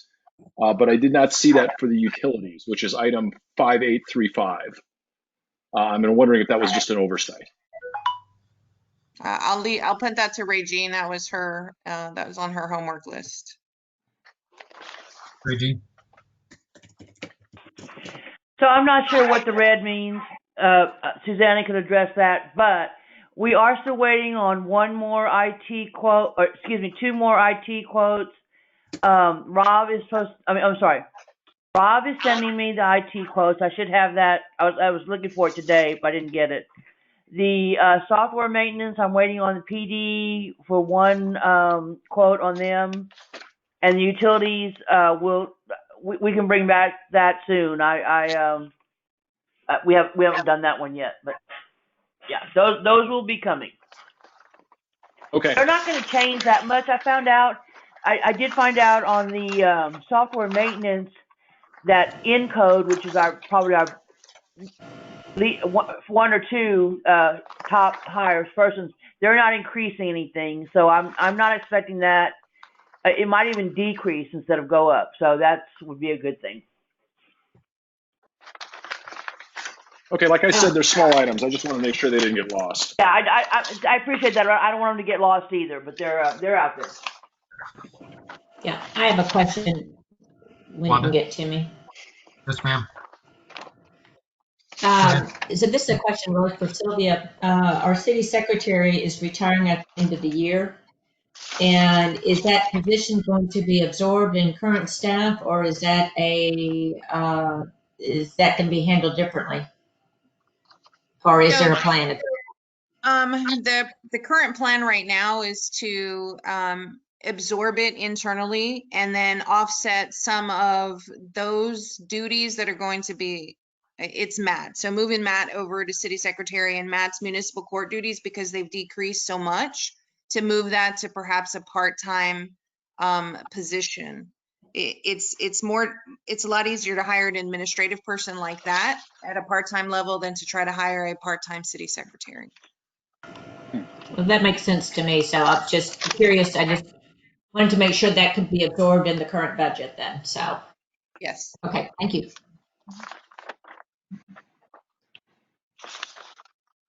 Mr. Cowan?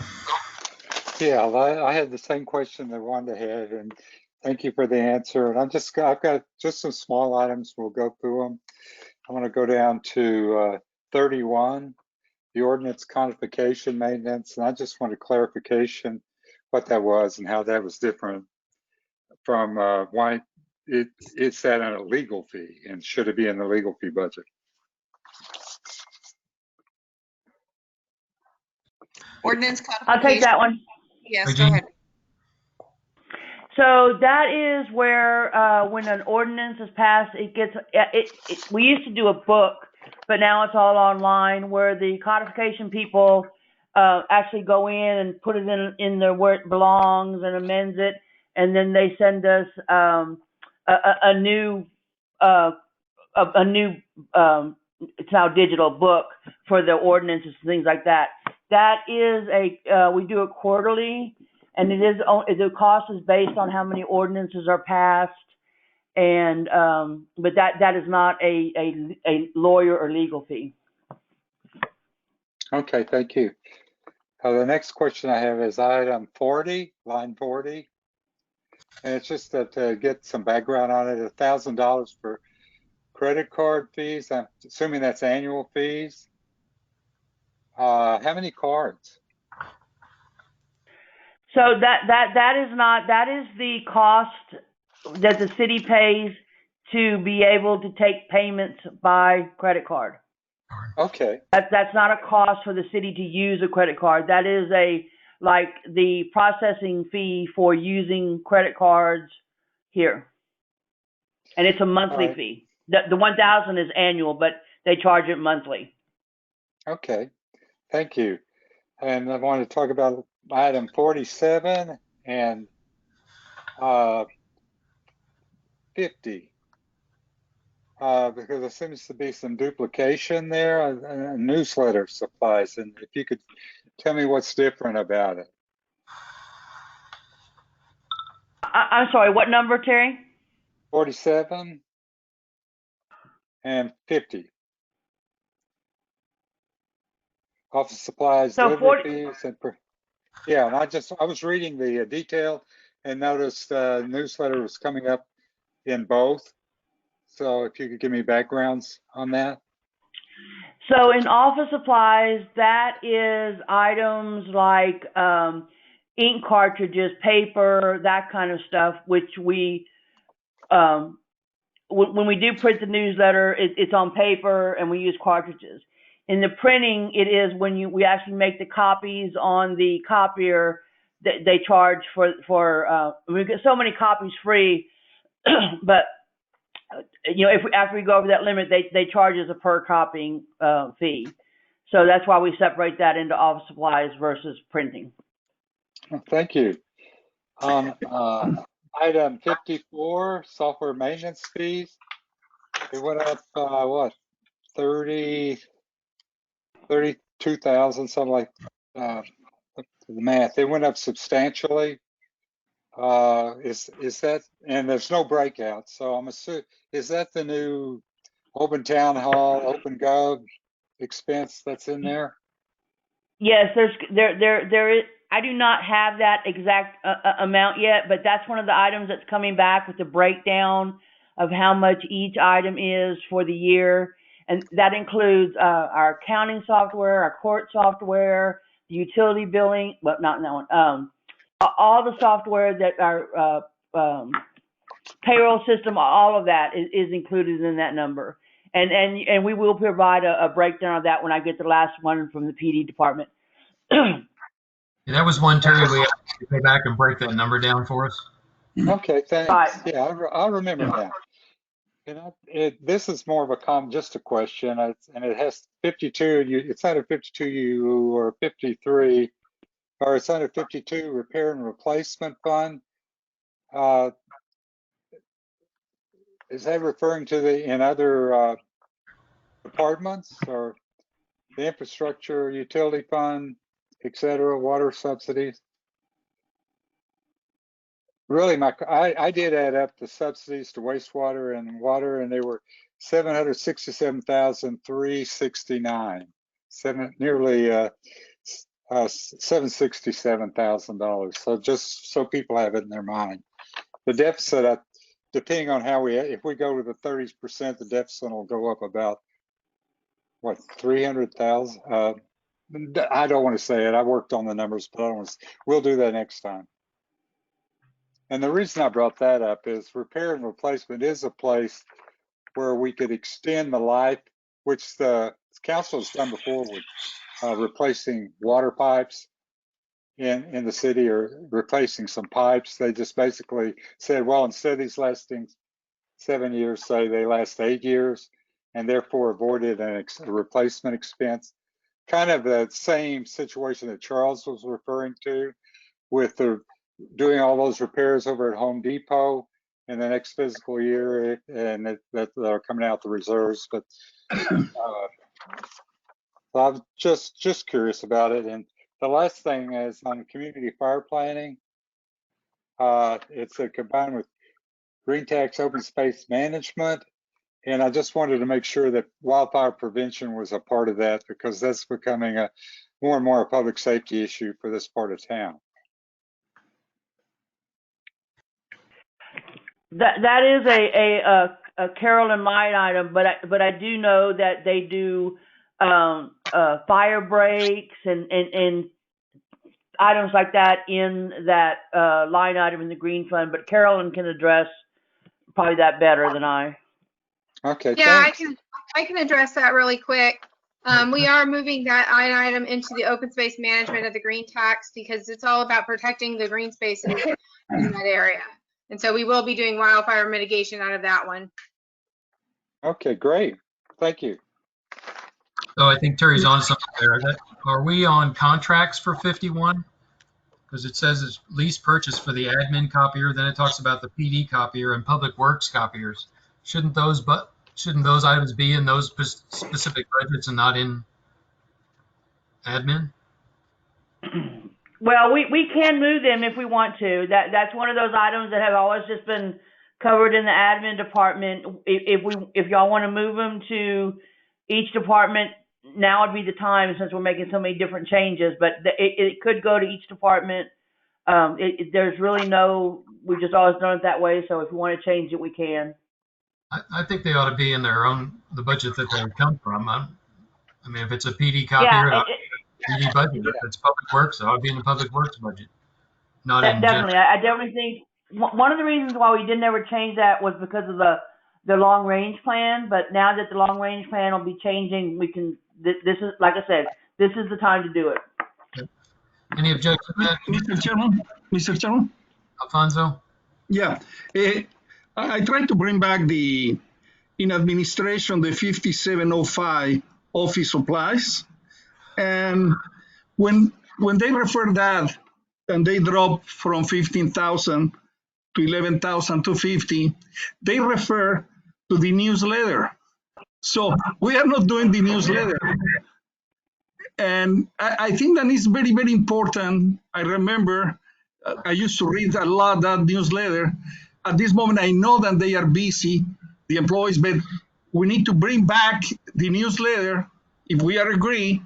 And in that case, if no, we need to erase that from this proposal of the budget, because in that 5705, they say newsletter supplies are funded from this line item. And if we will continue or we don't have more that newsletter, it's important that. So I think we have to clear that. Now, I agree with you with the equipment, sometimes photocopies. It's the same with the service. I think that if they are using that in public works and they are using with the police, we have to be specific. Where do they have that expenditures as a contract or whatever? I agree with that. In budget is necessary. Thank you. But the newsletter is important. I don't know. This is for Sylvia. If she plans to continue with that, or they will put that in open government. So how that will be? It's planned to be in OpenGov. OpenGov? No more newsletter? No more newsletter. Okay, so we can erase that from this proposal. So there should be a reduction in this. Yeah. In both of those items. If we're not printing anymore and we're not buying toner or cartridges, then. Yeah, so that would be like $24 reduction. Well, $24. We only made like 240 copies, and it's I'm sorry, it's going to be $48. Well, so it's not a big cost. You're projecting for 20 that it's going to be 8,000, but then in 21 you're telling me it's 11,000. So it's 3,000 plus more. But that's all office supplies. That's not just the newsletter. That's all office supplies for all three departments. It's all paper, all cartridges, all pins, all folders, everything. Okay. Mr. Cowan. Yeah, just to follow up on something you were saying, Michael, earlier about these the items being assigned to the department that's using them. If this item is for 3 different departments, maybe that it should be split and put in the budgets for the departments that it's for. Yeah, I think that's what Regine's saying. She's going to move those over. Okay. Well, office supplies are different because that means. The copier contract. Oh yeah, definitely. We'll move those over. Yeah, I got exact cost of those.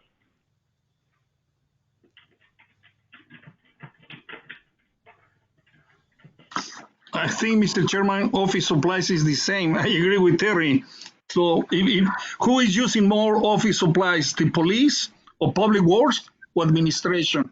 So we have to have some idea where they are using more that office supplies in the same way. Are these all budget supplies, office supplies for all departments, Regine? Yes, this is all office supplies. When we do on the financial statements, we try and keep track of what department uses what, but like when we buy paper and ink cartridges and things like that, that is a hard thing to break up unless each department, has their own, like, okay, I'm going to buy, a case, which we can do. I just, it's just easier when they come over and grab a couple of reams of paper and instead of trying to keep up with, well, they got a case, we got a case, PD got a case. So I just don't feel like that is an easy thing to do to get a accurate number, if that makes sense. It's just, the city spends $11,000 on office supplies. But that's my opinion. I hear what you're saying, but it's also not giving us a real picture of what expenses are in those departments. And if we're doing allocation. That is, so you pick one or the other. I mean, we choose which, and again, if y'all want to do it that way, then, each department will have their own, budget, and then that's all they can spend, so. Well, that's all they can spend now. I mean. Well, yeah, so it's easier for us to manage. Whether you spend it or all three departments, the same amount. What I'm saying is, you guys still would coordinate buying supplies, and if you're going to buy 3 reams of paper, PD pays for 1, Public Works pays for 1, and you pay for 1. I mean that's how we would do it. It's just a little bit of accounting. That's fine. I mean, we can definitely do that. All right, I'll make a note here. Okay. It's just a coding issue. Yeah.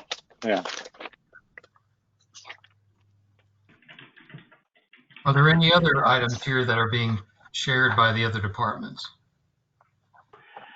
IT management. You're working on that one. So, yeah, so that'll be, I'll have to split that up too, because right now it's all in admin and court and PD. So it'll just be 2 of them. It'll be, okay. Okay, IT management.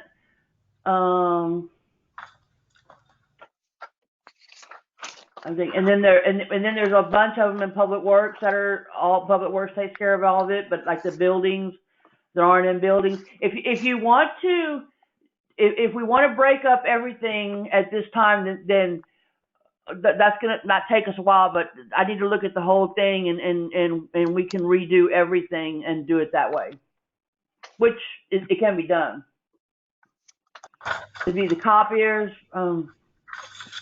I don't have my point, but there's several. There's probably like 10 or 12 that need to be split up then. Okay. Well, especially those big ticket items. If we're talking 12 large, I'm not talking about picking up BBs here, but these are larger numbers than that. Especially with the IT and the software maintenance and those things, they ought to be relegated to those departments. At least that's my personal feeling. Committee members. Okay. And it's all in the general fund, so that, that we can do that.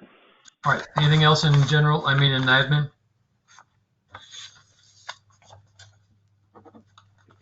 All right. Public safety and crime control. Thinking about our conversation of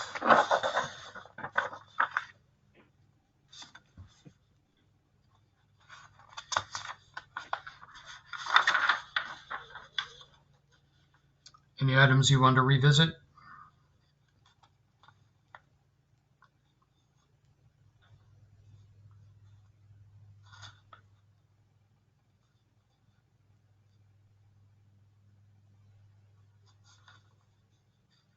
Chief, I noticed that the gas budget looks like we're projecting 19 for this year, but we're back at a $25,000 expenditure. A proposal, is there? No, I didn't put that there. I'm not sure if we just went back to what it was last year. I still think that there's going to be a reduction in just looking at the price of gas. So I'm not sure how the 25,000, if that's just an oversight or something like that. So we can move that back to the 19? Yeah, I don't see why we couldn't, unless something unusual happens. You know, in 2021, it looks like gas prices are going to be relatively low.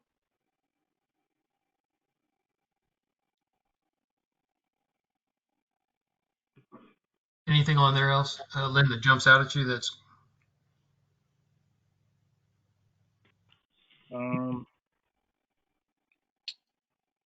No, nothing big is nothing. I mean, there's a few things that, depending on, I know there's bilingual stipend in there.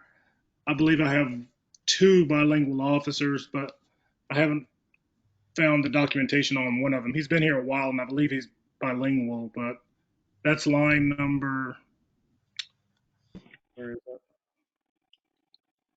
It's the incentives. I added 600 for him, but I'm not 100% sure that he is going to qualify for that or not. So at some point that 600 might drop off, but that's it.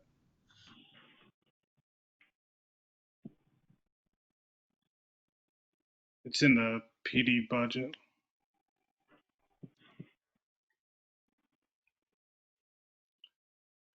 Let's see if I can find the number.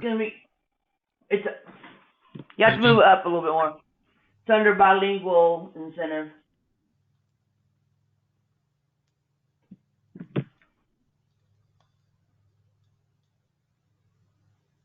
There it is.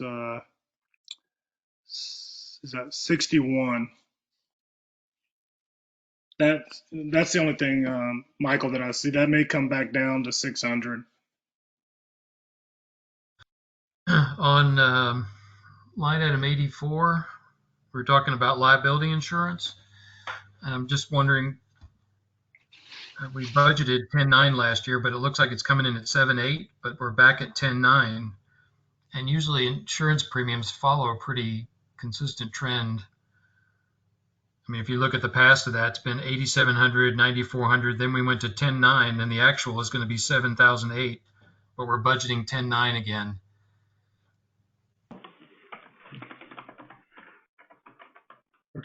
Is that so? Regine? We could probably reduce that. I would reduce it to 8,100. Where are you getting that number from, Regine? Is that how much increase is that? 10%, I believe. I'll just do that in my head, so. Or, hang on. 81. I'll do this real quick. 81. So about 80. Like a 2%, 2 to 3% increase. Okay. I'm sure there'll be a I little. will actually have we'll have an actual number on that later towards the closer to the time the budget gets approved, because they actually send out our insurance book by then. So I'll have an accurate number for that closer to the time that it happens. Okay. Can you make note that we go back to that? Yeah. Okay.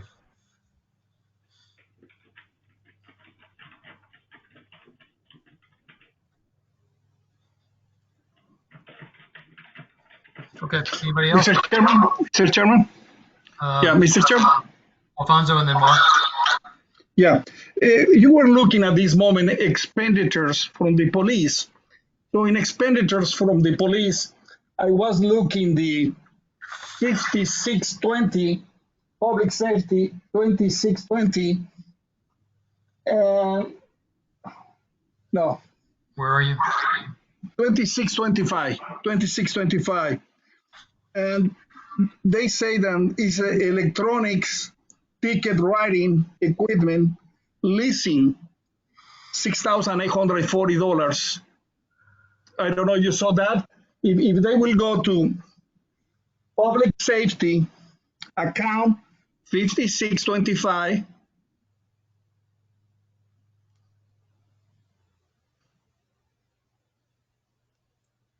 Oh, yeah, it says easement. yeah, first they say easement, and later say electronic. So is electronic tickets writing? Is my question to the chief. It's Or what all is right. that? Yes, I'm it's sorry? You guys it's an buy that? electronic Yeah, I'm ticket sorry. writer. Yeah. Okay. So looking that, I don't believe at this moment, I'm sorry, with all respect, in revenues, in the 40/20 revenues, so you will go up, up, up, up, and go to the 40/20.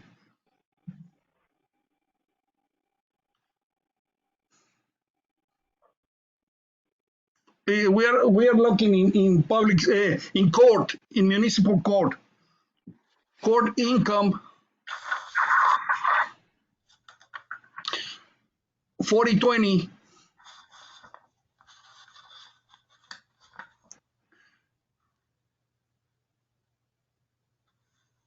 You got it? 42 up 40/20. Has to be revenues. Oh, yeah, I see it. Court income fees. 40/20, Yeah. that refer to fines. And in fines, we estimate that we will make $5,000. And we are leasing equipment for tickets for $6,000. It's a little unclear for me. Well, there was a detailed conversation. Lynn, go ahead and do this. I'm sorry. These are, Alfonso, right now, the fines estimate is down because of COVID. We're only stopping like gross violations. As soon as this lifts, we'll go back to our normal ticket writing for minor violations and things like that. But during this COVID period, we've only been doing dangerous violations, really hazardous violations. So our tickets are way down. And then also these ticket writers the ticket writers, you write the tickets electronically in the field, and then they automatically go into the court's encode system. It's supposed to be a paperless system, so there should be also some savings on court time as well as paper and things like that. But as soon as the COVID period is up, the ticket writing is going to go up too. We've slowed down on enforcing minor violations during this period. Yeah, then I was thinking is you project $5,000. At this moment, you estimate for this budget 10,000, and you project for the next 5,000. So the pandemic is now, for the next fiscal year, the $5,000. And it's true, we used to have $29,000 in fines, and later we came to 7, 8, and we estimate 10,000 this year, and we predict 5,000 next year. Now, it's good if we don't have people that everybody is okay and etc. This is good, but maybe only the numbers, and that was that I tried to figure out. And thank you very much. Thank you, Alfonso. Anybody else have anything left in PD? I do, Michael. I'm sorry, Mark. Can you go to the crime control expenses of this part of the worksheet? Because I have a couple questions just around how the data is presented.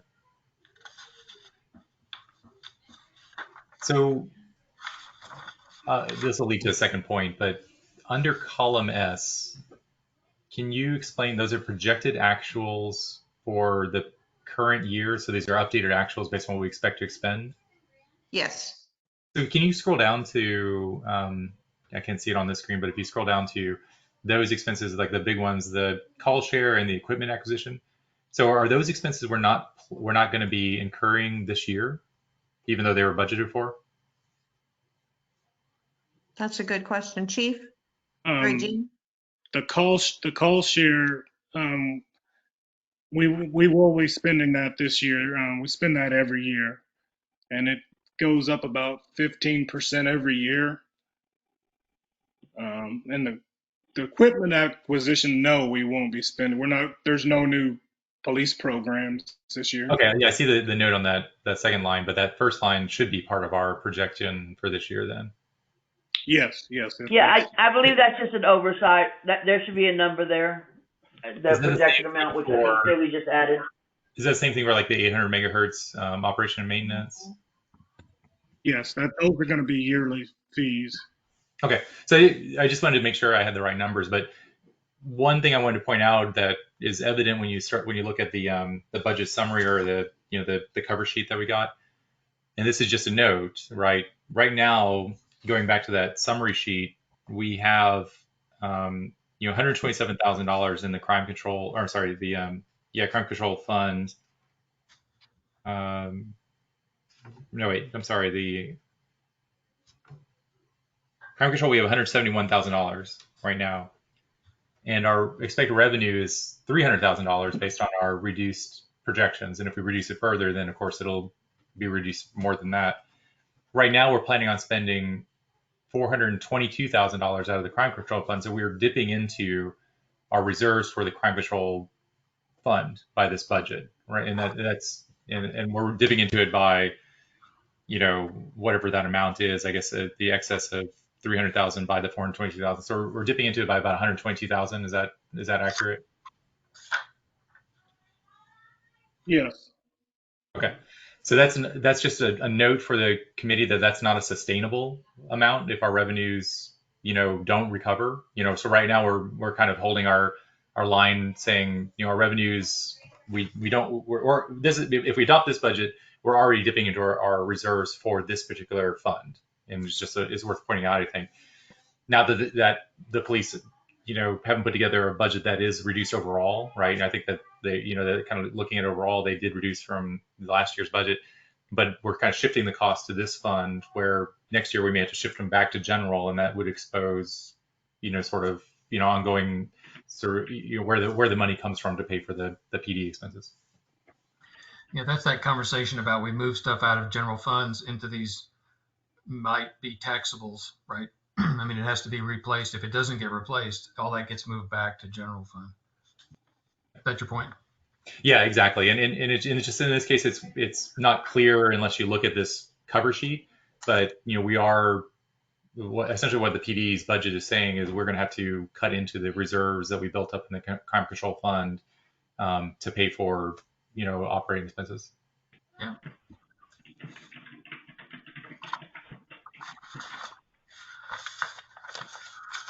Okay, anybody else in public safety?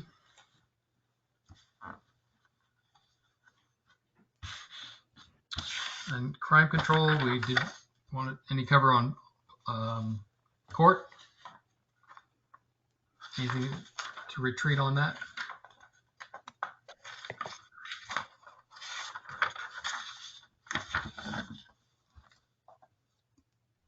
There's usually not much in court.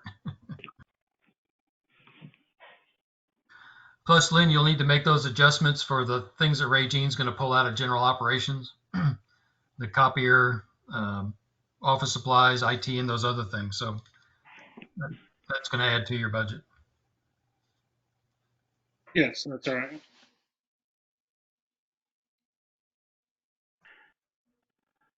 Anybody? I thought we covered this pretty well at the time. John, we're good? Okay.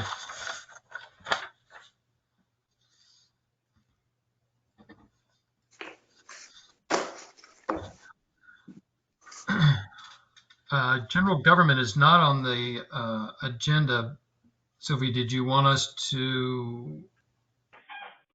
I know that's in our. So tell us why we have all this material in our packet tonight. So the Michael, is that what got delivered to you last night? Yes. Yep. The information was really at the request of the committee through various conversations of wanting to see things at a more macro level, wanted to see where we stand. This is the information that's in OpenGov. People kept referring to, we would have already had a budget book. We would have already had a budget book. I was told that you guys got your worksheets as you worked on them and the budget book was created. So, you know, somewhere along that continuum, we thought, okay, let's give them everything they've already seen, plus things that some other committees have already worked on, inclusive of that parking lot, to give everybody that sort of holistic look that they wanted to see. So that was our attempt. We had a good conversation with Mr. Carmona, and we alluded to, you know, the chips and salsa that are necessary to be able to make a good, rational decision. I have notes on my sheet regarding, you know, what if it's a deficit and where some of the things are changing. Like, for example, there was some changes on the street fund that were made at Public Works last night or the night before. I don't know what night it is anymore. There were some changes to the drainage fund that were made. So, you know, my only caution again with the sheets is they are always a work in progress. And as we make changes, those will be continue to be updated. But this really was an attempt to meet the request that I keep hearing everybody saying that they needed to see it from a more simplified summary level. Committee members, one of the things we've done the last few years is as we go through the budget, we've been making notes about what would we change at the end. Remember, and then last year we did that and we kind of came up with a litany and said, here's the things we liked, here's what we wanted to do to make this better. I would suggest we do some of the same things so that next year when we go into this, we have a little bit more clarity of that overview, open government, how that fits together with what we're doing. Hopefully we're not looking at a screen next year when we do this.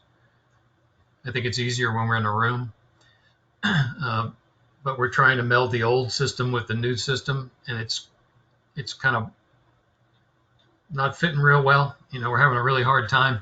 I know I am.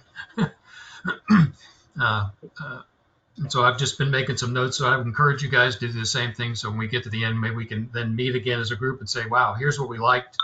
Here's what the things that we're still struggling with. And make that flow a little bit easier next year. Maybe we'll have more time with OpenGov and we'll understand that better. So far, I haven't figured out how that really fits into what we're doing. I think it's a good tool for the public.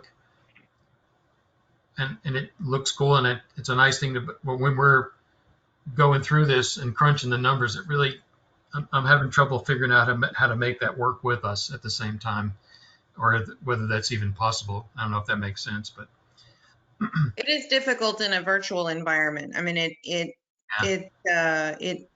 has complicated matters. It has added a layer of complexity that wasn't here before. So yeah.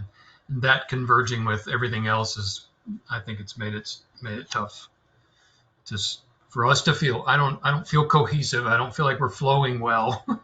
we're kind of mashing through this every week, and it's been a little difficult, but thanks for everybody sticking with it and helping us get through there, because I think we'll have a great product, the best we can with what we've got at the time. And we deliver that to council, like we said last week, and wish them well. Okay. I'm kidding. Mr. Carmona has his hand up. Alfonso. Yeah, Michael, basically, I think that for last year, when we met after we finished the budget, I think that we have some ideas, and we wrote, and everybody brought some opinions. And the only thing that is important, and I don't discover the goal, is that everybody's different. And perhaps some people, they love to go with the computer. Perhaps some people, they want to have hard copies. But we used to have hard copies. And last night, when I had my copies, I made my binder. At this moment, I have one binder as a hard copy. So when we had the meeting, I was looking the computer, but I was looking my hard copies. And for me, it was very easy to understand all that we were talking. So I spent a lot of hours. So I had the time. But I would like to say that at this moment, the staff, Susana and Sylvia and Regine, they made a good job, excellent job. Now I can see the numbers in these hard copies. In previous, I couldn't see nothing. I had to guess. And a lot of things, sometimes they used to tell me later. No, later. No, we don't have time. Thank you to this committee, because this year, by telephone or by computer, I had a better communication than previously, but because I have a lot of good information. We have to spend time, and they need to pass more. It's true that we have new people, and they say, I need to learn more. But sometimes some people, and maybe you know that, Michael, because I think that you were a teacher. So I used to be a real bad teacher, because I used to have only specific students and they put more attention or whatever. So I forgot my other students. And at this moment, we have people that they want to learn. And sometimes they feel frustration because we don't give it to them all of that the opportunity. So in resume, at this moment, I have this binder, and I think that everybody can do the same with their copies. And if they have time, they can call, because I called Susana so many times and Sylvia, and they explained to me. So thank you very much. And thank you also to members of the committee. Yeah, and I think, Alfonso, you're hitting a good point, and especially with Charles Goyette. You know, if we were together in a meeting, we would spend more time. Here's the process, and here's what we're doing. So I feel bad that you're trying to figure this out as we're bumping along into a new process, even for those of us that have been doing it a while. So, you know, sorry. Hopefully we'll get back together soon and we can make it a little bit more real. But hang in there. Hang in there. Thank you. Okay, Michael. that gets us to the end, and because I value your input, we all do, and everybody's input's important into the process. And it's stifling. This methodology that we're using stifles that. It's frustrating, I know, for everybody. Okay, taking a look at the calendar again. Next week we're on for Public Works, Drainage, Green Tax. I don't think there'll be much in the way of projects and programs. No, Public Works Committee met this week and did a yeoman's job. They met last week and this week as well, and they've culled out a good portion of the projects. I think we're going to come back to the committee at some point with a project expectation, almost a PERT chart, a Gantt chart, if you will, on resource needs, but that's independent of this budget. Good. Okay. When this is over, we should social distance around a tree in the shade and consume an adult beverage together.